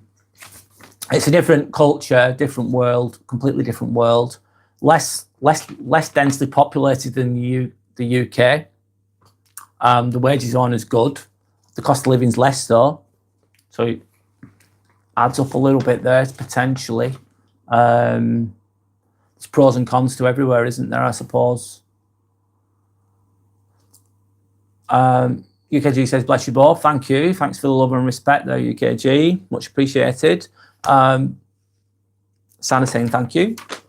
I've lived there, Brad. It's nicer. Less people, less problem kind of thing. Healthier society, in a lot of ways. Not in all ways. They have a coffee culture. There's a lot of people who smoke there.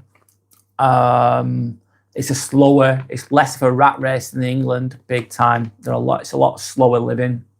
The food's a lot better. It really fucking is. It's a Mediterranean diet. Nicer, fresher food. Honestly, it's a lot better. In that way. Healthcare, there's less people, so it's easier to get appointments and it's more straightforward than it is in England at the moment. You just get an appointment, you just turn up and they'll do what they need to do. There's less red tape, less bullshit with regards to getting healthcare, let's say. The wages are a lot less. But the cost of livings are less as well. So I don't know how you'd add that up. I'd have to look into it. So UKG is saying, so your assigned task for 2026 is to get on and learn some Croatian. Yeah, I've been learning bits here and there. I know a bit. I don't know a lot. I could be better. I'm working on that slowly but surely. UKG.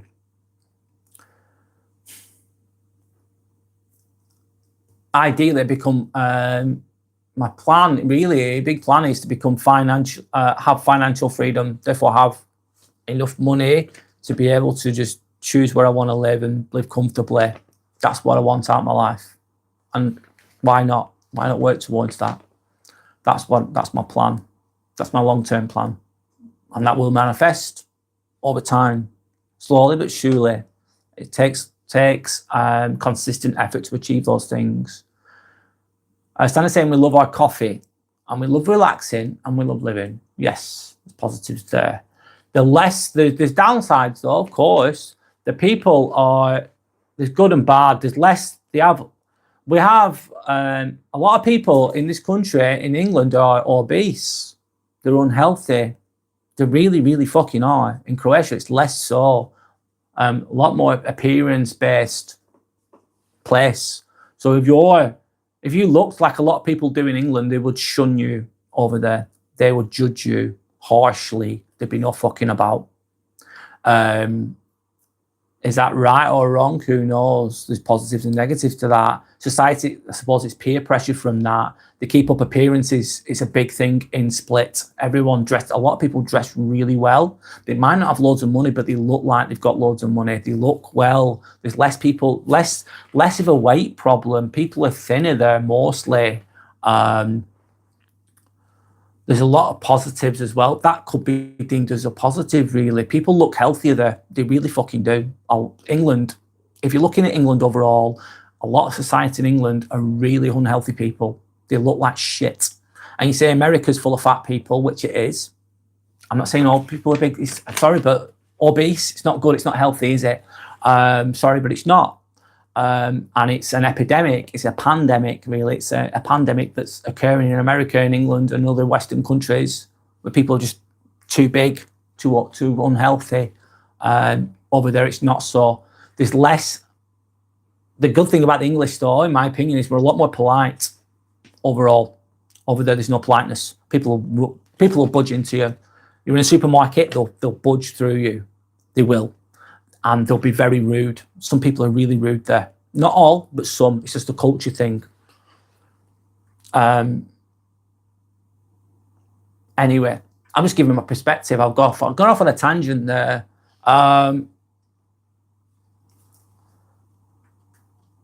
Thanks, UKG, by the way. Respect. Thank you.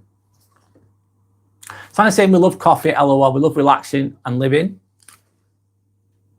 Santa saying, haha, he's actually good at it when he tries. I'm okay at it, but I need to pick up on more. I need more words. I'm doing it I have a busy life over here. It's not an excuse, it's a reason. I have a very busy life. I work a lot of hours and I do this but I do need to, I'm going to improve on my Croatian. It's daring to be shit. When you're speaking another language, it's like, I used to get really insecure about it, thinking, I don't want to sound like an idiot, because you are going to sound like an idiot. When you first try and speak another language, it's going to be messy. It's not going to sound right. It's going to sound a bit shit. But you've got to dare to be shit. Dare to be shit. Dare to begin. And then keep having the confidence and you get better. Just keep trying is my opinion. In my opinion, that makes you better. Siwi Draga, hi. Good to have you with us again. Hope you're okay. Thanks for joining us again. He said, life is what you make it. It certainly is. Absolutely. Some people like beans on toast for breakfast, and that's okay. Others like a full English breakfast. Others like crumpets and coffee. I like that, what you're just saying. I like your perspective. Thanks. You're giving another perspective there. A very true one. Everyone likes different things. Not everyone's going to like the same things that I do or you do, of course. I'm just interpreting what you're saying. I suppose horses for courses, isn't it? You're right, man. You know what? I agree with that. Thank you for your perspective. I give a lot of opinion. I'm giving my own opinions on perspectives on here, of course, as I'm speaking. Doesn't mean that my way is always right for everybody, by the way. I don't want to sound like that person, because that wouldn't be very wise of me to do that. I appreciate other people's perspectives, and also if I ever say anything you don't completely agree with it, I'm really appreciate other people's perspectives. I think it's good to be open-minded and look at things, look at the bigger picture sometimes. I like that saying. Thank you for sharing. I'm gonna share that, Siwa Draga. It's very wise, very true. I can't disagree with that. I think it's right. I think it's right. Everyone's got different thoughts, different opinions, different perspectives. And I don't think you should ever, even if let's say, for example, I like certain things, it's not right for me to force them onto other people. No, man, that's out of order in my opinion. Even if it's right for me and it works really well for me, it doesn't work for everybody. Anyway, UKG saying, I like full English a bit too much though, Siwa Draga, LOL.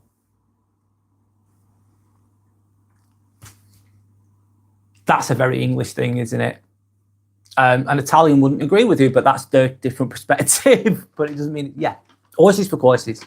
Absolutely. UKG saying, it's good to keep up appearance, look sharp, think sharp. Yeah, there's a psychology behind that. If I wear a suit and I wear my nice clothes that I have, it makes me feel better sometimes. It affects your psychology, doesn't it? Look sharp, think sharp. It can have positives, yes, UKG.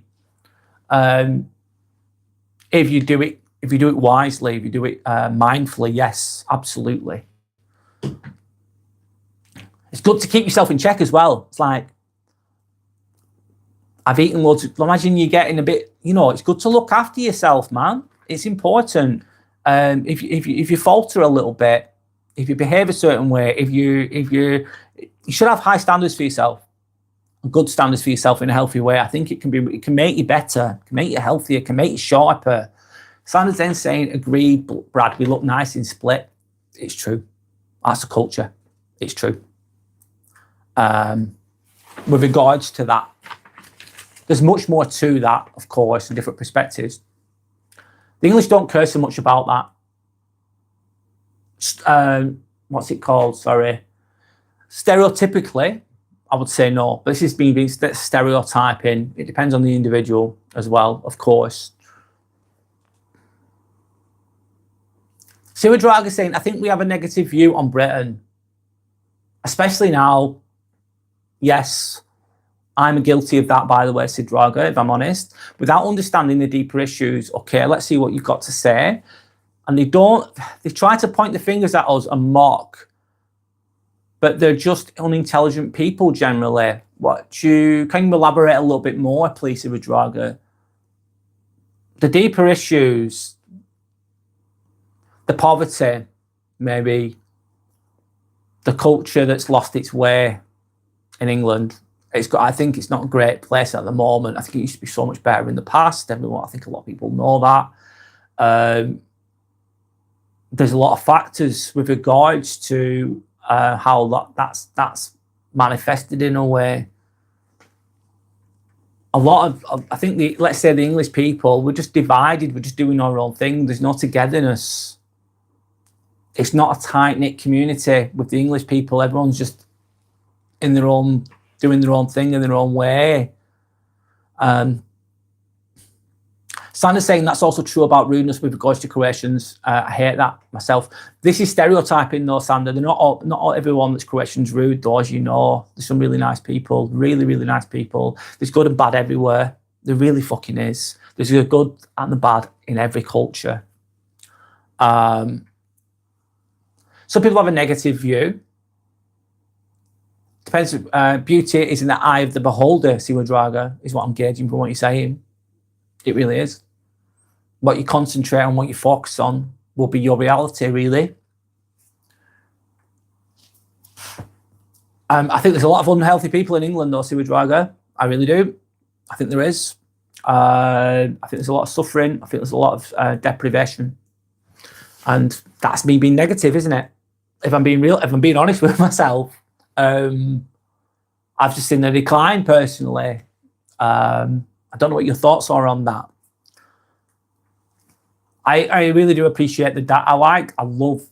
I really like open conversation. I think it's really good. Different perspectives. I really appreciate that, by the way, just to send that out there.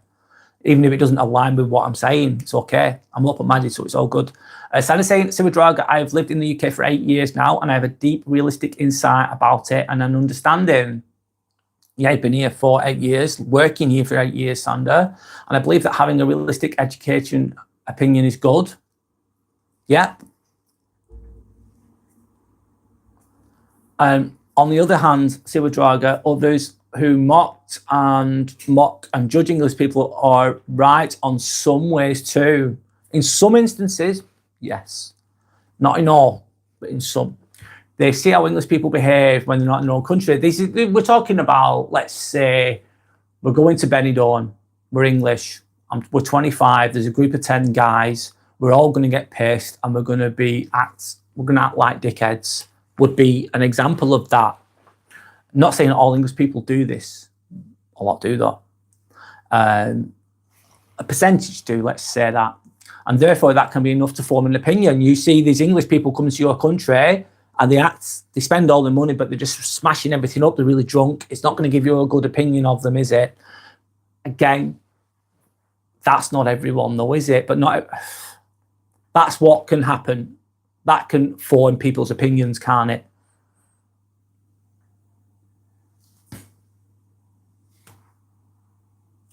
Sivadraga saying, no, you know nothing about us realistically. I disagree, Sivadraga. Sivadraga, Sandra's my partner. I'm English. I've been with her for 9 years. She's lived here for 8. She's lived amongst us. She speaks really good English. Her English is better than mine, believe it or not. So she's my partner, Sivadraga, and I've got an English family, I've got English dynamics. She works at the hospital. She comes across English people every day for years, day in, day out. So she definitely knows some of the culture here, not the whole country, but Northwest, absolutely. There's a lot of deprivation in the Northwest as well. There's a lot of poverty in the Northwest. A lot of towns that are just deprived, mate. So yes, Sandra does know. She really does. And you've been here, if you've worked somewhere for 8 years, you've been around a culture for 8 years, you spoke the language, you've interacted with people, you're going to have, that's a good amount of time to form an opinion of your own.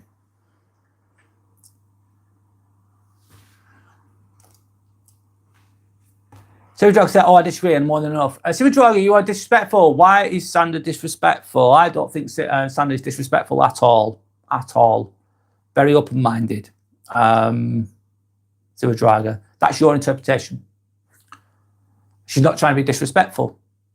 There's a reality. There's a reality. England is not doing well, mate. However, you might have a different opinion, which is okay. And I don't know why do you think Sandra's disrespectful? Sandra knows the culture very well. Yes, she does.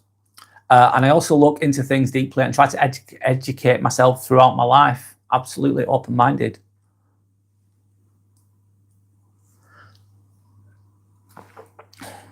Sivadraga saying nonsense. I never disrespect my race. Well, I'm English, Sivadraga. I'm English as hell. And she's not disrespecting anyone's race. This is not a race war, is it? It's not. You think all English are cowards? No, they're not. Well, why is she with me then, Sivadraga? Why is she with an English guy? If she thought all English people were cowards and they were horrible, why the hell would she be with me? Why? Not making sense there, sorry. Some of us are not. No one, I agree, Sivadraga. Absolutely. We're not all cowards. We're not all bad people. Everyone's individualized. This is not a race conversation. Sandra's then saying, you sound like a typical average English person right now, Sivadraga. You don't like hearing the truth, but that's okay. People are like that in every part of the world. It's typical. Right, Sivadraga, you've gone too far. You've gone too far. It's silly. You're being silly, lad. You really are. You don't belong here, you should leave. This is an example of an insecure person. Sorry, you're coming across as insecure. You're coming across as narrow-minded. It's not the best from your perspective. I hope that you grow and hope that you learn. Any grievances, put them towards me. Put them towards me. Because I'm speaking to you now, honestly. Not welcome parasite. Not very nice. I suppose you're offloading your insecurity there, aren't you? This is what my topic's about as well. Sanders then saying back to that comment, do not wrestle with pigs or step over the mud. Don't bother getting into the interaction. Don't feel neutral towards the situation. This is a really good example of what I've been talking about today. What my content is about today is not getting into silly conversations or silly power trips or games with an insecure person that's projecting insecurity, which is what you're presenting there, by the way. And you can just say, ease up. This is a chilled open chat. We respect each other. We don't call each other names. We don't. That's another example, isn't it? It's like putting words in your mouth. Like you're saying that we're all cowards. You're saying that we're all cowards. This is a really good example. Like that person hasn't said that. This is an insecure person. That's what they'll do. It's a really good example, Super Drago. So thanks. Let them have that. There you go. Don't wrestle with your pig in mud, man. Don't do it.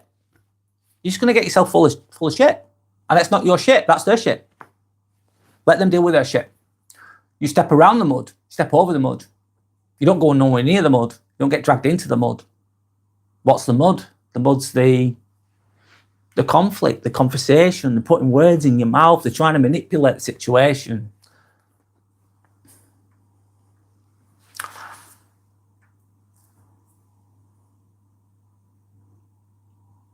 Leaving that with you. And I'm not going to read that. That's good. So how do you feel about this situation? How do you feel about this interaction? You feel neutral towards it. You feel calm. It's calm about it.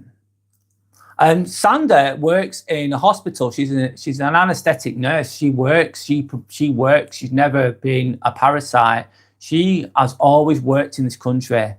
Always. She's never got any benefits ever. Not once. Before she came to this country, she'd already secured a job. And she's not stopped working since then. She pays her own way. She's a hard-working person. Works full-time. Doing a very stressful job that most people can't do or don't want to do because it's fucking hard. That's her choice. So she pays her own way. Therefore, leech, parasite doesn't add into that equation, does it? It doesn't add into it. You're contributing to the country. You're living there. You're paying taxes. You're also buying. When you're in a country and you're working there and you're buying products, it helps the system. You're an active member of society that's doing a very, very difficult job. You're caring for people that are ill and sick, or if they've got broken bones, and you're part of a team that's helping to fix people. Therefore, you're contributing to society in a really fucking great fucking way, man. You don't have to be a nurse to do that. You could just work at Tesco. You could just do something. You're contributing. So that parasitic leech bullshit doesn't equate. It doesn't add up, does it? Doesn't fit into that narrative. And what an insecure person will do is they'll throw things at you. They'll call you a name. It's not true. They're chucking mud. They're trying to drag you in. They're trying to hook you in. Fishing for reaction, fishing for something. It's just because they're insecure. That's it. Really good. Emphasizing my point so beautifully as well. So thank you. Sandra's going to get a popcorn. Enjoy yourself. Anyway, I know I have a rude troll. It helps my algorithm. I'm okay with it. And also, it also aligns with my content today. So I'm okay with it. Any insecurities, you can vent them at me. I suppose, in a way, if you're that way of thinking, it makes you, I suppose it might make them feel a little bit better by venting it on here. I'm not saying that's the right or healthy way to do it, but that's what happens.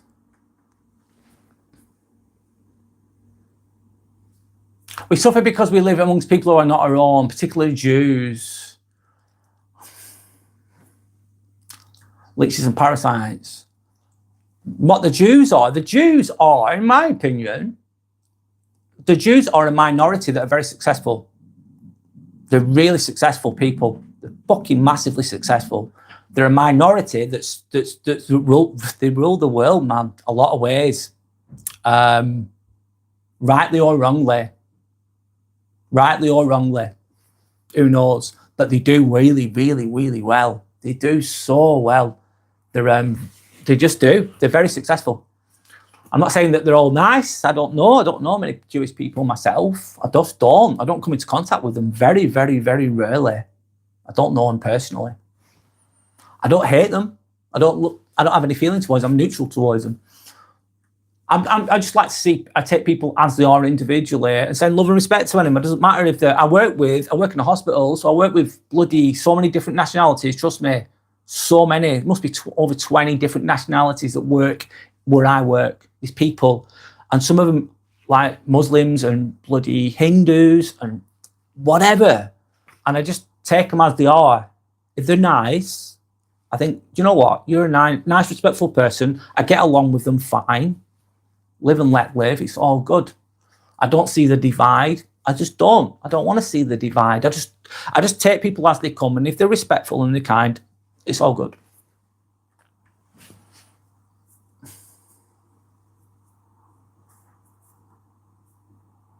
Side of things, you seem like an angry, rude, and close-minded person. Potentially. That's your opinion, Siwa Draga. She nothing us as people. I know she does, because it's my partner, mate, so it's all good.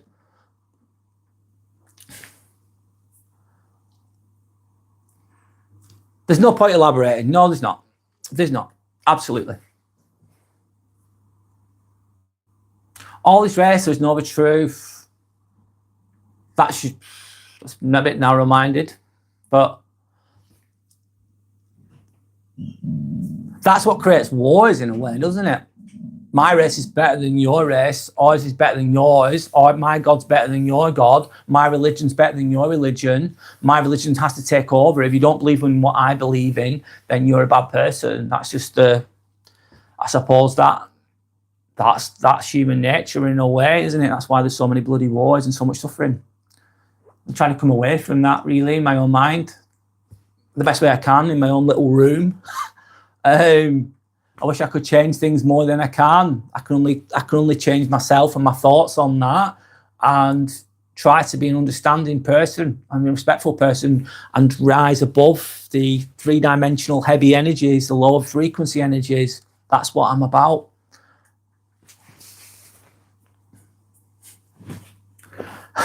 UKG saying, Christ Almighty, the flood cannot come fast enough, LOL. Start again, UKG, maybe. Let's start again. When the earth is ready, it will sneeze. And when the earth sneezes, Mother Nature sneezes. Don't fuck with Mother Nature. Mother Nature wins every time. And when it sneezes, it'll blow us all away. We're just humans. Whatever. It'll blow us all away with floods or natural disasters or whatever it fucking wants to do. And then it'll just continue long after we're gone. In my opinion. And then all this shit, all this religion, all this race, all this crap, it's like, what you on about, you muppets? Mother Nature wins, mate. Kind of thinking. Anyway. Side of saying, ha ha ha, UKG. See what drugs saying, the horse and there's parasites. In some situations, potentially. Stan saying, damn, I actually wish I was a parasite. Sounds like you don't need to work. I suppose if you're going to talk about parasites, the royal family parasites. Ooh, controversial maybe. Is it people that don't, you could say, some people that don't contribute to society, they can't do because they're disabled and they can't work, and they should be looked after, in my opinion, within a healthy society, and I'm absolutely okay with that. However, some people just never work, even though they're capable of doing, and they don't contribute to society, they just take, so that would therefore line in with a parasitic type of individual, wouldn't it? Going in line with the words used here.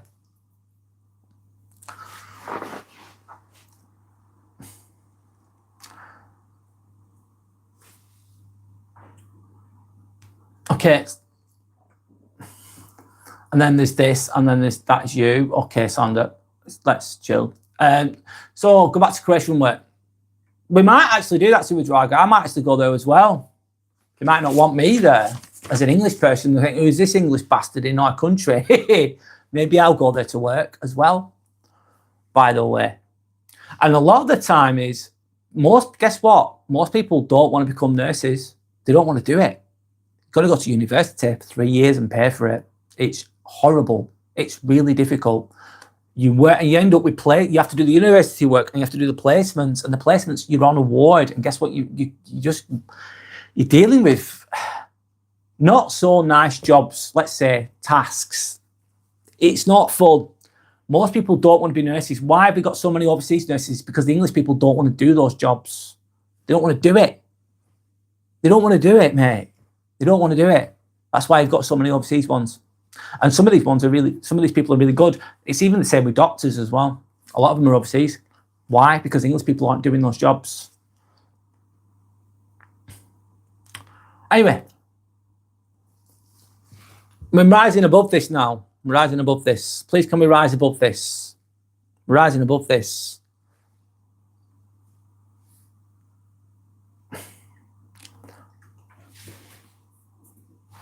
Oh, anyway, let's rise above this, please. People like myself keep England going. Polite, educated, hardworking, drive. Most of these surgeons I work with, guess what? Not English. They're not. They're overseas, and they're helping people a lot of the time. It's just the way it is. I hope that you never need NHS Subadraga. You're in for a rude awakening. Yeah, if you ever need them, because you'll need those people. And it's really, really, really probable that you'll come across them. Politics is such a minefield. Yeah, don't play politics, man. Sander, call it a day now, please. I get you. I get your point. It's okay. Stop. You're getting dragged into it. Stop it. Let's chill. UKG saying we don't need to talk about Judaism. We do need to talk about Judaism, Islam and Christianity, but it's a big subject to tackle on a chilled live stream for sure. And how the hell, UKG, am I going to for one, I don't know, there's so much, so complicated. It's been such a complicated topic, what you've just mentioned there vaguely. It's a chilled chat. Even if I chat about it, I don't know the answers. No one really has the answers. I'm like an armchair philosopher with that. I'm not going to be able to solve all those deep issues. It's difficult, isn't it?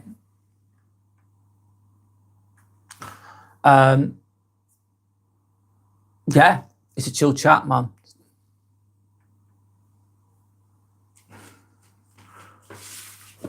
Yeah, England has had to import people from abroad to work here. That's very true.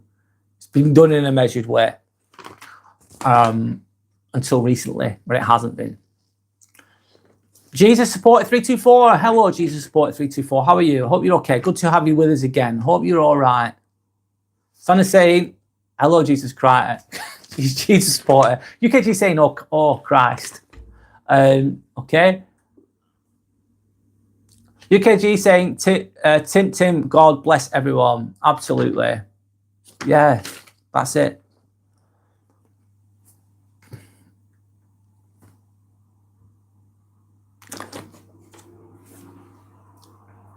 Yeah, Sander, yeah, okay, that's fine. To be honest with you, Sander, it helps my algorithm, and I know you might not like that. It helps my algorithm. It really, really does when someone else is on here, even if they're a bloody troll. And just don't get into try not to get into an interaction with them. It helps my algorithm. It actually aligns with my content. Just don't, like you said before in a statement, don't get dragged into the mud. And not being dragged into the mud is not responding in that way. It's just not you dragged into. Therefore, if I start saying insults to you and you say insults to me, you're dragged into the mud. That's what that is, basically.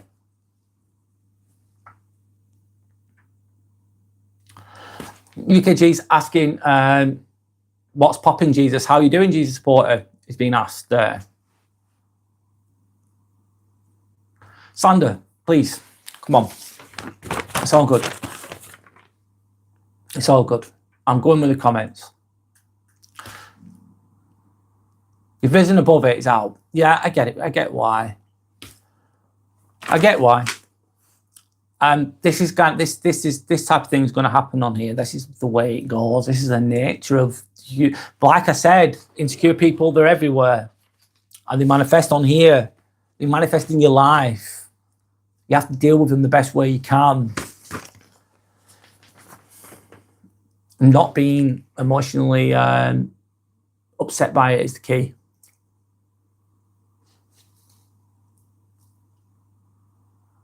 Standing with a finger on the button, moderating, doing a good job though. So I say you did give him the benefit of the doubt, though, Sander. Absolutely, he had a lot of airtime there. That was my responsibility, my choice to do that, to allow that. But he did get a lot of airtime, to be fair. So I get why. I understand. Don't know, this channel does not represent that small-minded bullshit. Not about that. But I like to have them as a good example of what not to be. It's a good example. It's been timed out for 24 hours. Absolutely fine. It's okay.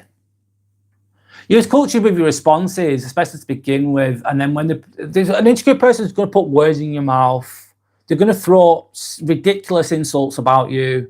They're going to say things just to try and get you annoyed. They're going to call you a parasite, or they're going to call you this. They're going to call you, how dare you do this to me? How dare you do that to me? Even though you've not said those things or meant those things, they're going to twist your words. They're going to add their own bullshit in there. They're going to accuse you of silly things. This is what insecure people do. They really, really do. Some insecure people, not all, of course. And they're going to drag you into the mud. Sienna, hi Sienna, how are you? Signs of insecure people. What do you think are signs of insecure people are, Sienna? What's your interpretation of an insecure person is the question. If you don't mind answering, you don't have to, of course. UKG saying in other news, I purchased my first pair of boots ever. What type of boots are they? Walking boots. What kind of boots? A pair of classic Solovers in black leather. Please educate me on that. I don't know what Solovers are. They used to make Dr. Martens. Yeah, Dr. Martin boots are really good. They used to be better in the past, I think, in my opinion. How they were manufactured, yes. Like solid boots, yeah. Okay, I just Googled that, UKG. They look so nice. I don't know what they look like. They sound really good. Very good. Are they comfortable? UKG saying I haven't even worn them yet. I need to go shopping for some fresh clothes, freshen up my look. Yeah. Good to look after yourself, to care. It's self-care, that, isn't it? Presenting yourself in a smart way, in a clean, dignified manner, dressing well can actually influence the way you go forwards with your life, how you conduct and carry yourself. If you're dressed in a suit and you live that, be a gentleman, a true gentleman, a true professional, let's say, I think that can manifest things in a good way. UKG saying, what's popping, Sienna? How's life, Sienna? Sanders is saying, what look are what look are you going for, UKG? Might go all black for winter. This jacket is amazing. It is. I'll show you. That's the brand. Oh, what's it called? Oh, I forgot the brand. It's the first time I bought it. It's a fleece. Through Dark. It's called Through Dark. It's developed by ex-SAS Army. People have been in the SAS have developed this brand Through Dark. I don't know if you've heard of it before. It's THRU and then Dark. The clothing is really good quality. It's very functional. It's not cheap. Not cheap, but it's really good quality. It's really nice. Yeah, the green, I really like it too. Thank you. It's a really nice fleece. It's a fleece. It's really nice. Through Dark. Through Dark. THRU and then Dark. Check them out online. The stuff is top. It's not cheap, mate. It's not cheap. But it's good. It's functional. It lasts. Feels like it's just really good quality. I've only just got it. Really nice. You've heard of them, True Dark. Yeah, you've heard of them before. Yeah, really good stuff, man. You get what you pay for sometimes. And they're true to size as well. Like I'm a medium, it's true to size. You Google them now. Yeah, I'm going to buy more stuff from them. This is the first thing I've ever bought from them. I'm going to be buying more of them, more of that brand. I like the philosophy. I like the way they do things. It's really good. Tanner says hi. Hi, Tanner. How's it going? I've not seen you for a while. Hope you're okay. UKG saying, I need the parka. You might find something good on there. But again, it's not going to be cheap, mate, but you get what you pay for. It depends what you want. UKG saying, oi, oi, Tanner. How's it going? Hope you're okay. So I'm going back to my content a little bit. I've gone off track. So an insecure person is going to have two-faced behaviour. They could be nice in public, but cold in private. So nice in public. They present themselves really well. They're really, really nice to everyone. But in public, they can appear charismatic and pleasant. But in private, they're different. Especially if they, yeah. They can present themselves differently, two-faced behaviour. They're going to control the narrative, spreading stories. It was happening before on here with the troll that we had. They're going to spread stories. They're going to put you down to make themselves feel better. They're going to create narratives. They're going to create bullshit. This is what an insecure person is going to do sometimes. And how they're going to present. They're going to control the narrative, control the storyline. And a lot of the time, an insecure person, if they see you as a threat, a competent person who's confident, they're going to want to like make stories up about you, like you're this or you're that. They're going to spread doubt about you and trying to influence other people's opinions about you as well. This is what some insecure people will fucking do. And you can't stop that always. If you're just a good person, doing your own thing, being competent, being confident, not being a bad person, being a good, decent person, let's say, and someone else is threatened by you, behind closed doors, they can talk to whoever they want to and spread rumours about you and talk shit about you. You just got to stay consistent and strong throughout that. And hopefully the right people will see through that bullshit eventually. It can be difficult sometimes, though, of course. Has anyone ever experienced that where someone's like created a false narrative about them, created a false story about them, made them appear to be bad? I think I've been on the receiving that several times in my life. Absolutely.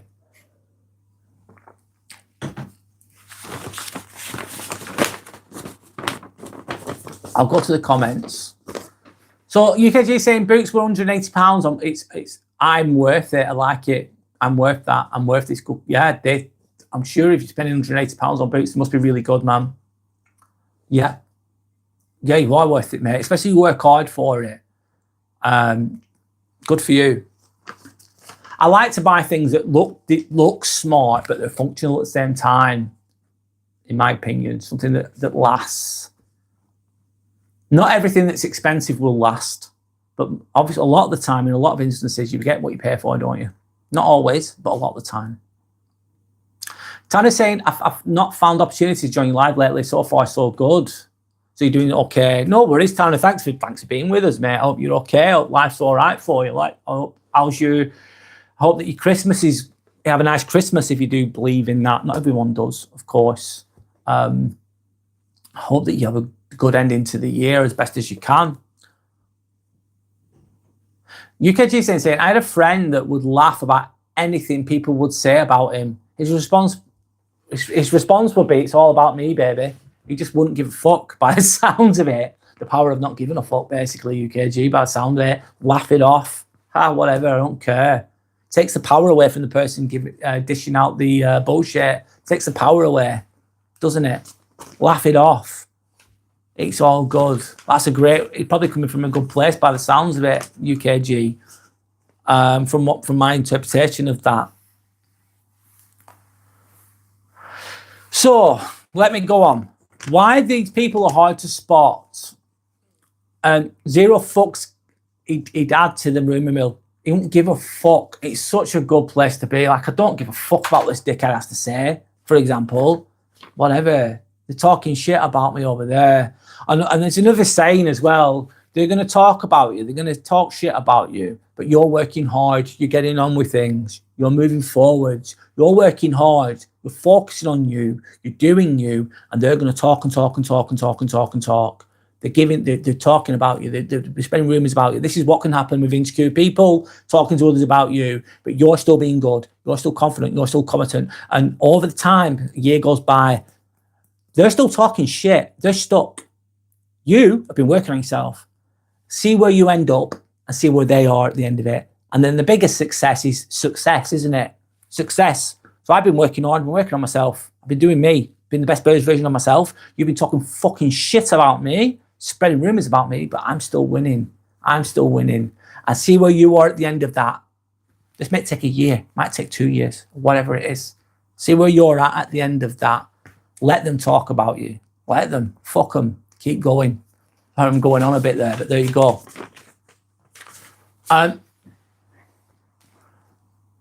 Just one moment. I'll just do that. I'll just turn the heating off. Okay.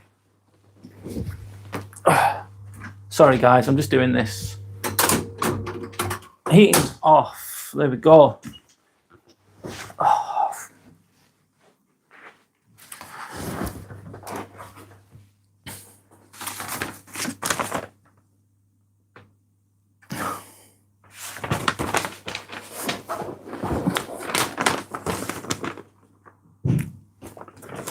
UKG is then saying to see what would come back around. See what would come back around. Yeah.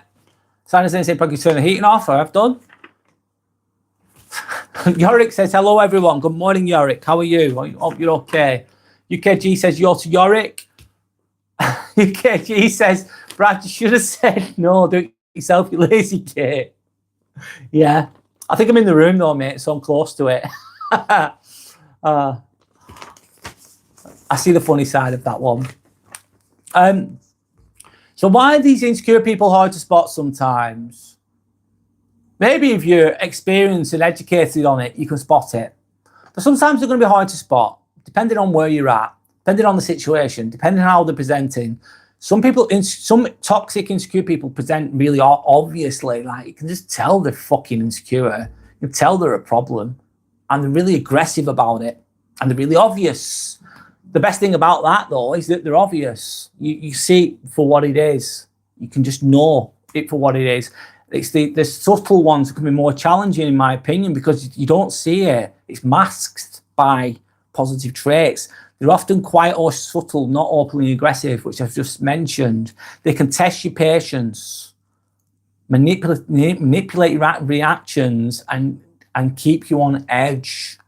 So it's a bit of nice behaviour, then a bit of shit behaviour, a bit of nice behaviour, a bit of shit behaviour. It's like, why the hell do I stand with this person?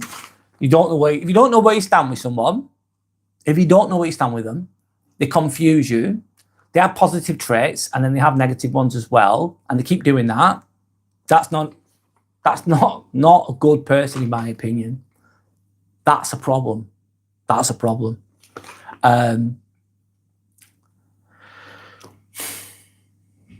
Has anyone ever silently made you doubt yourself?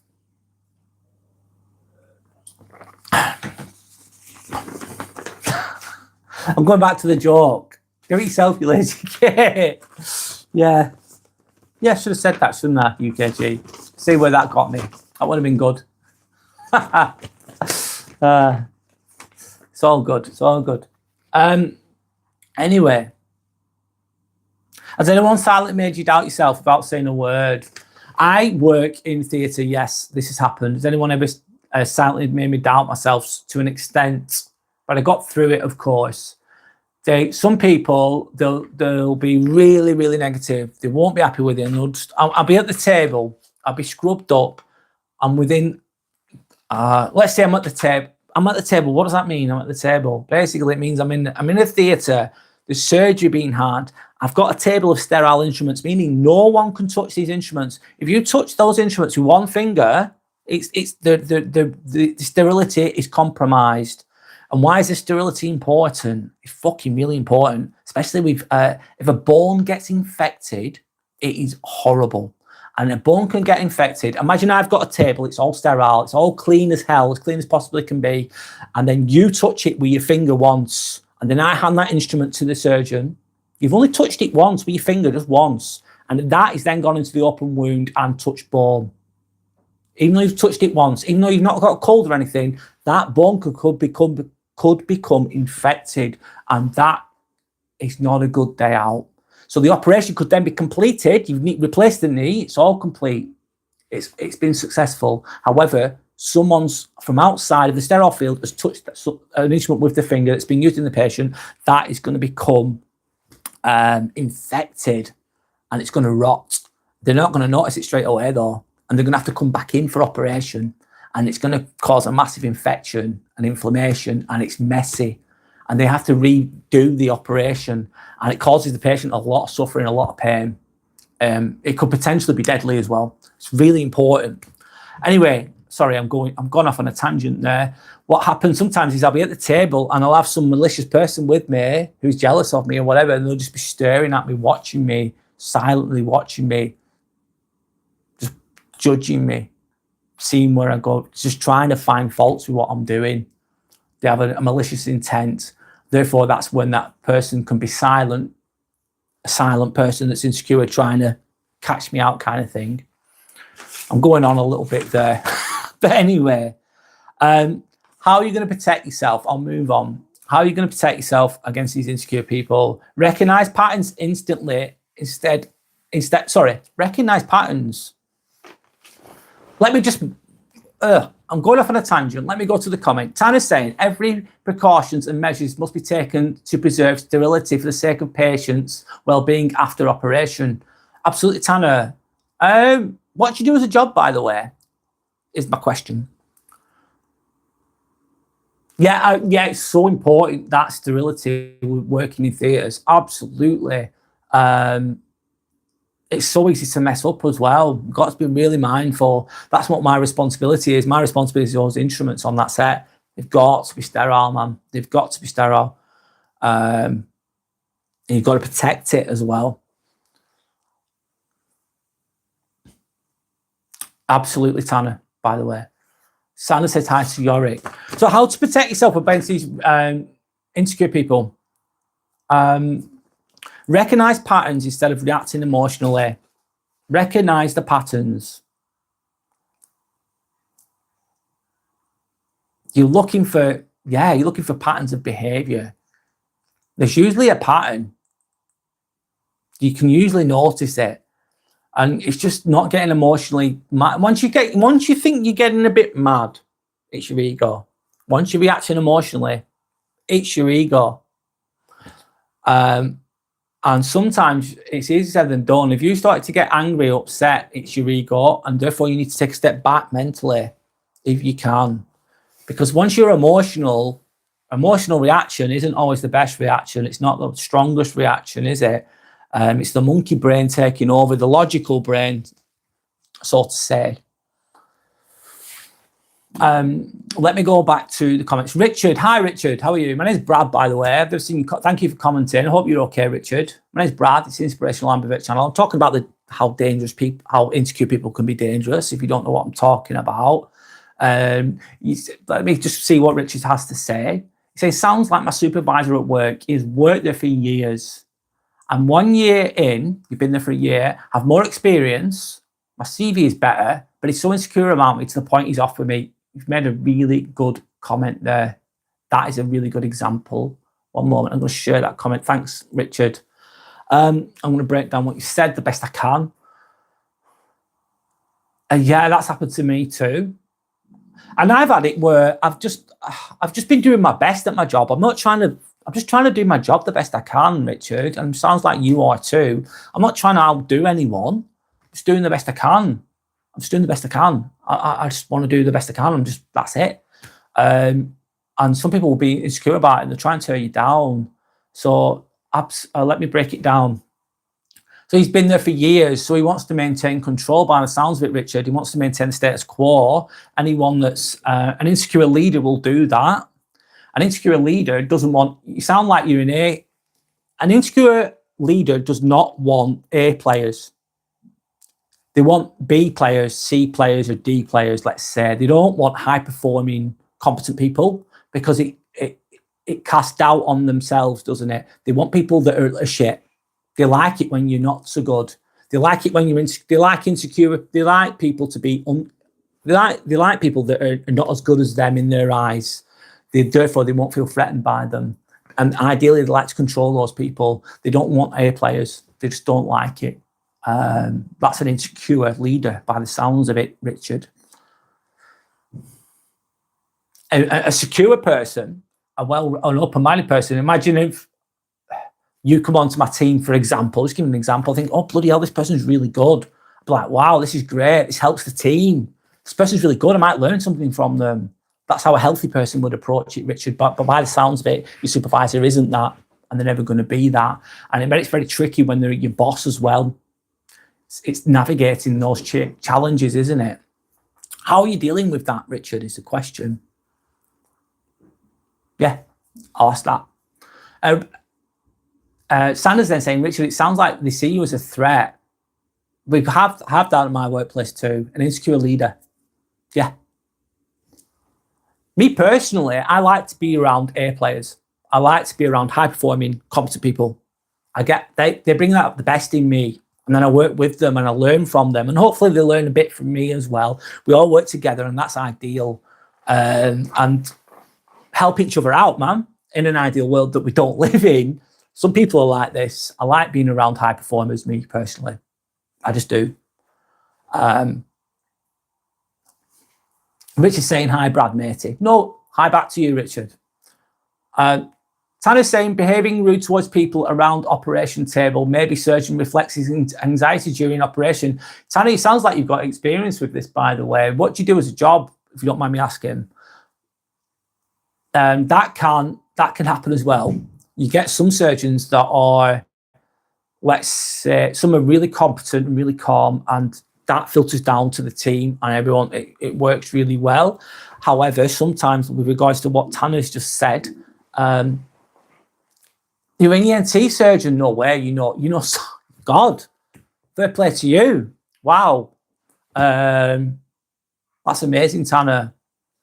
I think you might have told me that in the past. I'm really sorry if I forgot. You might have told me that in the past. I'm sorry if I forgot, Tanner.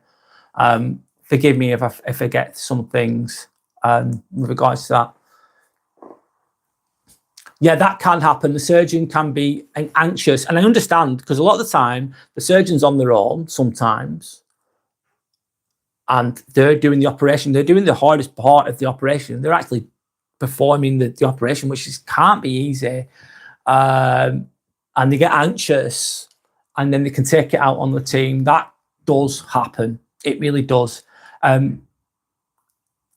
However, from my perspective, if I know they're a decent person and they're being a bit anxious, I try and help them the best I can, and I try and understand them the best I can to try and relieve some of that anxiety. But it does influence the rest of the team. And a lot of the time, if someone's anxious about what they're doing, it's usually can come from a place of inexperience, can't it? Of course. So Rich is saying, same, I do my best, not interested about his job, but more staff ask me for help, makes him angry. Yeah, people are coming to you because you're competent. They're asking you questions because they know they're going to get a good answer, the best answer, and they might not achieve that via him. And that's going to affect that person's ego that you're on about, Richard.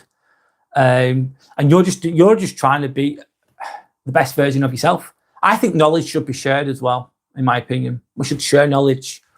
Some knowledge is power, isn't it? Some people just hold on to it and use it as a weapon, don't they? Sorry, I'm going off on a tangent there. Yeah, I can see why that. And if an insecure person would be upset by that, Richard, absolutely. And you're just trying to do your best. It's hard. It's hard. Sorry, it can be hard. Rich saying, think he's younger. I let a lot slide. You let it go. Yeah. I'm very insecure in my capabilities. Experience. competence, therefore true confidence by the sounds of it, Richard, what you're saying, and limits, but even higher up, managers notice I'm more experienced. Well, I hope you get the opportunities that you deserve by the sounds of it, and be a better, and by the sounds of what you're saying, you'll be a more well-rounded, healthier approach to leadership, hopefully in the future with regards to whatever you're doing. Richard's saying, yes, I learn from people better. We all bring our own values and experience. Yeah, you can't know everything, mate. I don't know everything. I really don't. And everyone's got different strengths and weaknesses. We should all help each other out, ideally. At work, but in life as well, not just at work. Sanderson saying, Tanner, yes, there's certainly an element of stress, anxiety, but there's never an excuse to be rude to people in your team. No, I agree. Yes, I agree, should I say, Sander? Especially for a surgeon, she's meant to be a leader and to be stable. Yeah, the surgeon's a leader in that room. They're so smart. Surgeons, they're just on. I like to think I'm reasonably intelligent, but I'm not the smartest person, let's be honest. But then I speak to surgeons and I think, oh my God, they're so much smarter than I am. And when they're on your team, they're the leader, really. They are the leader. They really are. Mr. Gold, hi, Mr. Gold, change the topic. Gold, always believe in your soul. You have the power to know you're indestructible. Always believe in the gold. Spandau Ballet, is it, that sung that song, Mr. Gold? Hi, how are you, by the way? Changing topic. Sander's saying, oh my God, finally Mr. Gold has arrived. Sandra says she believes in Mr. Gold. Bless us with all your goldness. Changing topic a little bit. Sending love and respect. There are sending love and respect out there as well, of course. So anyway, I'm going to carry on with my content. Setting firm boundaries. Setting firm boundaries. What are you going to accept? Are you going to accept disrespect repeatedly? Are you going to accept that? You have to put boundaries in place. You have to protect yourself. Is it going to feel uncomfortable? Potentially, yes. Is it going to be tricky sometimes, depending on the situation? Potentially, yes. But you do have to set boundaries. You just have to. And do that respectfully, but unapologetically at the same time. Stay calm. I'm referring to my notes a little bit, guys. Let's be honest. Stay calm and unemotional around them. Grey rock technique, which Sandra mentioned before, the grey rock technique. Staying calm, unemotional, neutral, still, slow your speech down a little bit. Take a step back mentally. Hold. Don't respond straight away sometimes. If you don't know what to say, don't say anything sometimes. Sometimes the best thing to say is nothing. Someone's rude to you, just say nothing. Just stare. I had a moment where someone was rude to me 3 times, right? They were rude to me once. I thought, didn't like that. But I didn't say anything. They were rude to me twice. I was in a professional setting as well. I thought, you've done me twice now. I was ready for the 3rd, and they went again the 3rd. And I just went, da-da-da-da-da. I said a few things. I showed my annoyance, let's say that. I was very, very short and sharp. A little bit intense for me, because I'm very calm most of the time. But for me, it's not like me to be like that, but I had to do it. And then this person was taken aback. This person then went to everyone in the room talking about how they'd upset me and how they weren't happy about the situation. And I felt fire in my belly. I felt like saying more. I didn't. I held back because I was in a professional setting. I was in a clinical setting. I had to keep going. And I just stayed still and calm. I'd said my piece. I said it professionally. I said it assertively. I said it shortly and intensely enough, but not too much, measured. And then I just stayed calm. And I held on. And this person was going around the room, trying to spread dirt around me. I stayed calm. And that was it. I didn't need to say any more. I was good. I stayed calm. I kept my power. I kept my control. I measured my own emotions there. I held on to them. I felt the fire in my belly, though. The fire in my belly can go crazy, potentially.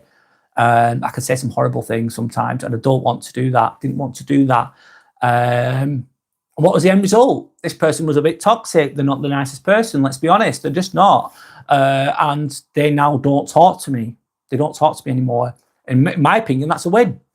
I don't have to interact with this toxic person anymore. They don't want that again. Some people, insecure people, they'll try and mess with you. They'll know they can't, and then therefore they'll disengage and they won't ever speak to you again. And to me, if that's a toxic, insecure person and they never speak to me again, that's a win for me.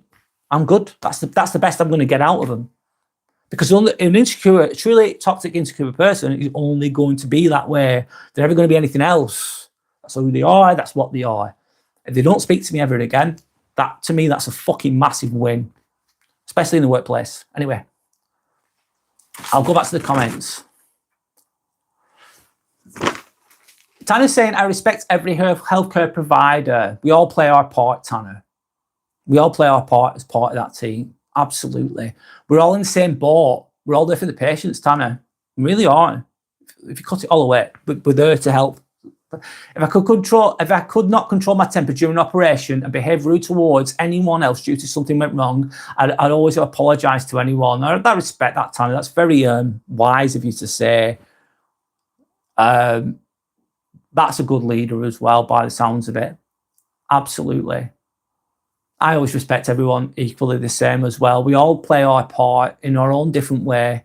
Some people have more responsibilities than others, but we all play our part. And also, it's also accepting that you're human. You might have a moment where you get a bit angry, upset, you blurt something out, human, under some situations, but then you apologise.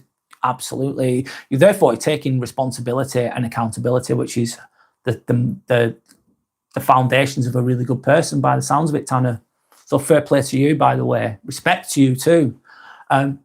You never intentionally upset anyone. No, same. I don't intentionally do it. I feel bad if I did, especially if it's a good person. I'd feel bad if I did. But always remember this as well. We're all human. And we all get angry, and we all get tired, we all get grumpy, we can all get ill, we can all have a Freudian slip, meaning we can all not react the best way, let's say, at some point in our lives. We're going to do that, in my opinion. You're not always going to get things perfectly, and you know what? It's okay. Apologise, say sorry, and then change going forwards. I think that's a realistic way to look at things as well. Tanner's agreeing with me. That's the right way to be, Tanner. I wish more people were like that, Tanner, to be honest. I really do. We're all human, though. We all fuck up. We do. And no one's perfect. I wish we were, but we're not. We're not. I wish we were, but we're not. That says a lot about you. You're a surgeon. I was enjoyed to work with. Yeah. Some surgeons are amazing. I love them. They're really, really smart. They're just so relatable and just decent. A lot of really good ones. A lot of really nice ones. Most surgeons, most people I find, they're okay at the very least. They're decent most of the time. We're all healthcare provider. Should hope for the best for our patients. That's the point. Yes. Yep. There's objectives. The objective is to fix the patient in surgery. Speaking very basically here, they have a problem. They need fixing. There's a team we all work together to achieve that objective as safely and as professionally and as effectively as possible. Absolutely, Tanner. Thank you for sharing. Rich is saying sometimes jealousy drives insecurity or envy. Richard, yes. Jealousy, envy. Yeah, I get it. It can drive, it can fuel insecurity and insecure behaviours. You're absolutely correct. And one of my favourite quotes is, confidence is silent insecurity. Confidence is silent. I love that. And insecurity is loud. Very, very true, Richard. Absolutely. I think my opinion on jealousy, I think jealousy can manifest in us all. I think you can use jealousy, a little bit of jealousy can be used for inspiration sometimes. Like let's say I look at your job, Richard, I don't know what you do, but I'm just looking at your job and I don't have your job, let's just say, or I don't have your experience, and I could go, do you know what, that Richard's really good. I'm a little bit jealous of him. I wish I was as good as Richard. And then I could use that as inspiration. I could use that jealousy positively. However, with regards to what you were saying, if it's envy or deep, let's say, really jealous, really envious of that person, that can then manifest in an insecure manner. Decides what you do with that feeling, doesn't it? I suppose, Richard, that's a choice as well. If you approach it in an envious, extremely jealous, like malicious, insecure manner, that's going to drive insecurity big time, isn't it? Which is not good. You're hurting yourself. People who do that hurt themselves in the process. Sanders, that's a really good quote. It's a very accurate, specific quote. That absolutely, I agree, Sander. Richard's saying thank you to Sander. Sander's sending love and respect. Sander's then saying, do you find sometimes, Richard, people mistake loud for confident and silent for weak? Oh my God, so often. Especially the unaware, like a narrow-minded, unaware person will see that. They see loudness as authority. People listen to the loud person a lot of the time, because some people who speak loudly, they speak confidently. They appear to be confident, but sometimes it's the quiet person who's observing that knows the most. The quiet and the calm. Some surgeons are like that, you know. They don't speak much. But the top of the food chain, consultants, some of them, and they're so fucking experienced. They're actually they're top of the tree, mate. And you think to them, fucking hell, this person never speaks, hardly ever speaks. But when they do, everyone listens. But they're usually silent. But a lot of the time, Sander, I agree. In a lot of societal situations, people do mistake loudness for. People underestimate the silent ones a lot of the time. He who is loudest gets heard the most, kind of thinking. He who shouts the loudest gets heard the most. Not that that's always correct or right. I'm not saying that's in every situation, though. Some situations, somewhere the person who's the most vocal in the room could back it up with experience as well. Depends on the situation. And Richard's saying, I always say this, people mistake your kindness for a fucking weakness. Story of my life, mate. I'm probably, you probably experienced it yourself because you just stated that. People mistake your kindness for a weakness. And it's not, it's a strength, man. It's a strength. It's easier to be rude and horrible, isn't it? To have lack of self-control. I think you've got to still protect yourself, though, as I'm sure you're aware of. You've fucking got to. It's not always easy, but you've got to. And it's kind of saying, yes, all the time, Richard, people tend to underestimate the kind and quiet ones. Yep.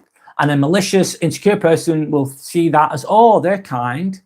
They're not going to challenge anyone. They're soft and quiet and weak. I'm going to pick on them. I can get away with it. I'm going to do it. That's what insecure people do. Sander saying like and subscribe, everyone. Yes, thank you, Sander. Thank you, Richard. Thank you for anyone that's liked. Thank you for anyone that's subscribed. I really appreciate it. Thanks. I do this in my spare time. I don't know everything. I work full time.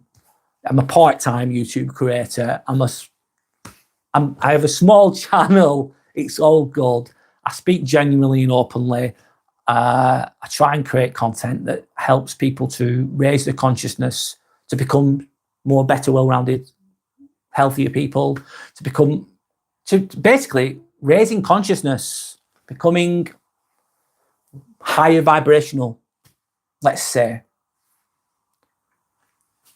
navigating the challenges presented in society. There's a lot of people that are unevolved, that don't work on themselves, that are insecure, that are challenging.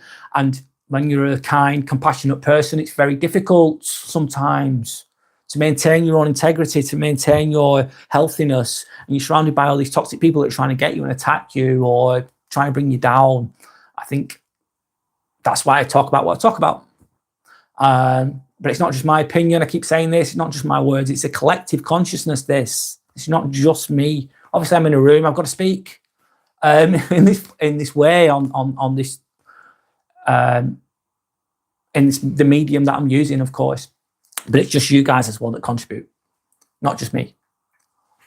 You're a mechanical engineer. All right, wow, interesting. I bet that takes you've got to be smart. I'm assuming, I don't know much about mechanical engineering, by the way.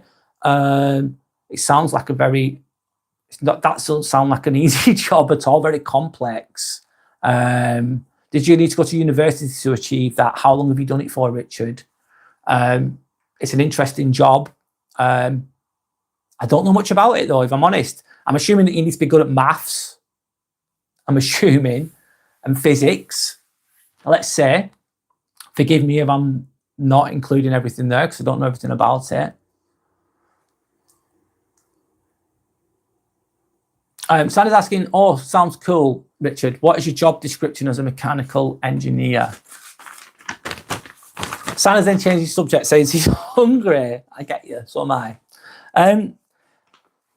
Another one, how to protect yourself. I'll go back to the comments in a moment. You're limiting your personal information and exposures. A malicious person's not got your best interest at heart. They're insecure. So you've got to really be mindful of what you share to these types of people. It's spotting them for one, knowing what they are, accepting them for what they are. Even if you don't agree with what they are, they're going to be who they are. You're limiting your personal information. I'd limit exposure if you can. Limit this conversation. Keep it minimal, mate. Keep it civil at best. Civil, professional, nothing more. Fuck all more. Don't give them anything to use against you, because some people fucking will. It's just the way they are. A decent, reasonable person wouldn't do this, would they? You can reason with reasonable. Of course you can reason with reasonable. If someone's like done something wrong and they're reasonable and they're kind, you can have an open conversation with them or an open chat with them, and then you can reason with them. But some people that are deeply insecure, that have no accountability for their actions, there's just no reasoning. There's no point. You can't bring them to the table, let's say. Another one I keep mentioning, just keep doing you, keep growing. Don't let their insecurity hold you back. Don't internalize their insecurity as your own. I've not always achieved that one, if I'm honest. I've sometimes been internalized other people's insecurities as my own, which is not the best way to deal with things, but that's what I've done, if I'm honest, and trying not to do that as much anymore. So Rich is saying, I actually work within a freelancing role for the last 7 years within the mining sector as a general mechanical engineer. Mining, wow. That sounds dangerous, Richard. Sandra's saying, absolutely. It was a really good income, but now I'm based in the Northwest working for an engineering company. Whereabouts are you from, Richard? I'm actually living in Chorley at the moment. Northwest, of course. Whereabouts are you based, if you don't mind me asking?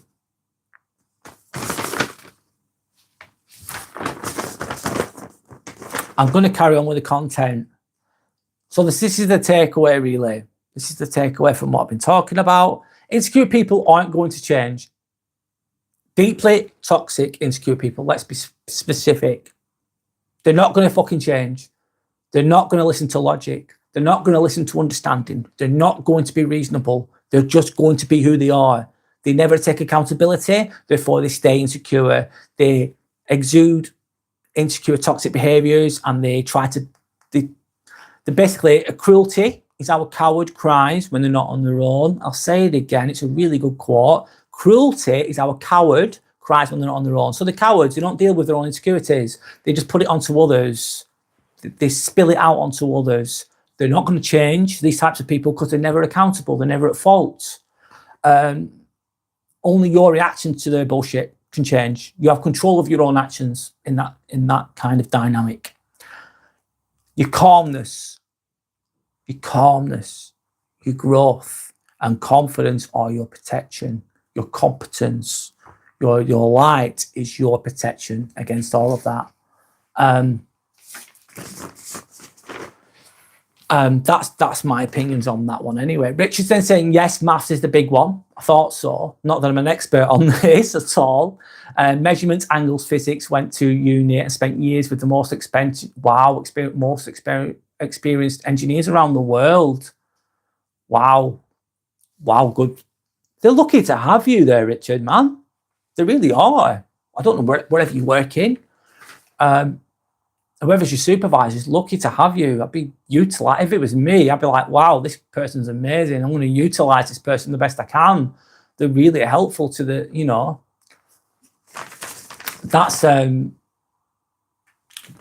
amazing, Richard. Absolutely amazing. Thanks for sharing, by the way. Really positive, by the way. Slower Verber. Okay, Slower Verber. You've got a few things that you mentioned in here. What do you think of LGBTQ? And that's more of a political question, isn't it? Can you answer my question? Well, I am doing. You need to be a little bit patient though, mate. Okay? You can be honest. Hello. What's my thoughts on it? I think everyone has the right to do what they want to do. If you want to be this, you want to be that. I'm okay with whatever one of people, as long as a person's not causing harm to anyone else and they're not forcing their ideals onto other people. People can choose what they want to be. That's my thoughts on that. As long as they're not hurting anybody else or forcing their ideals onto other people.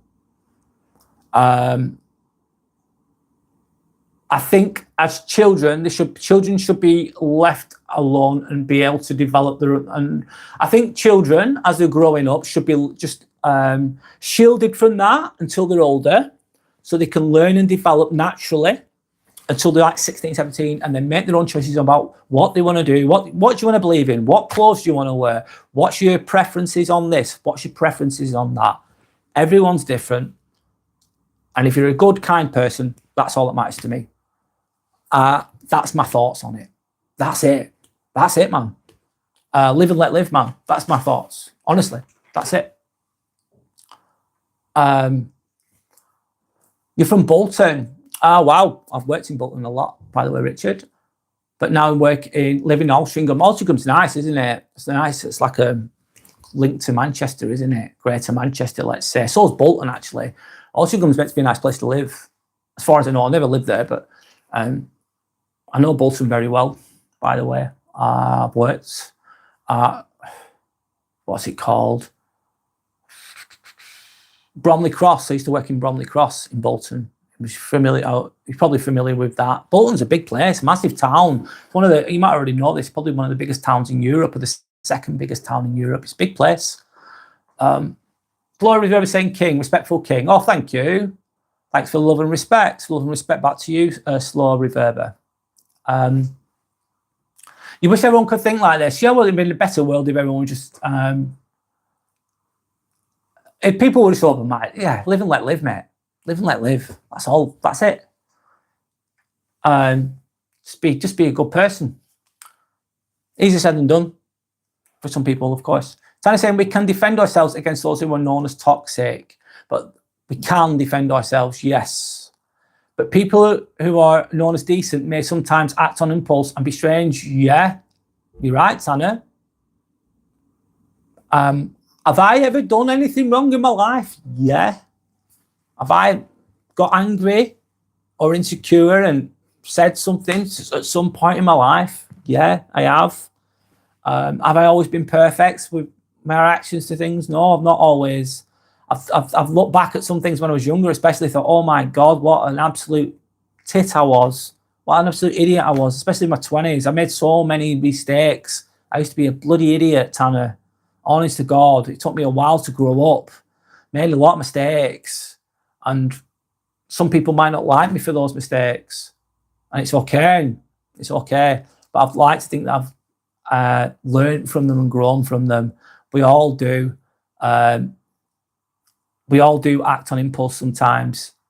And people can be strange. People can be weird. All people are weird in their own way.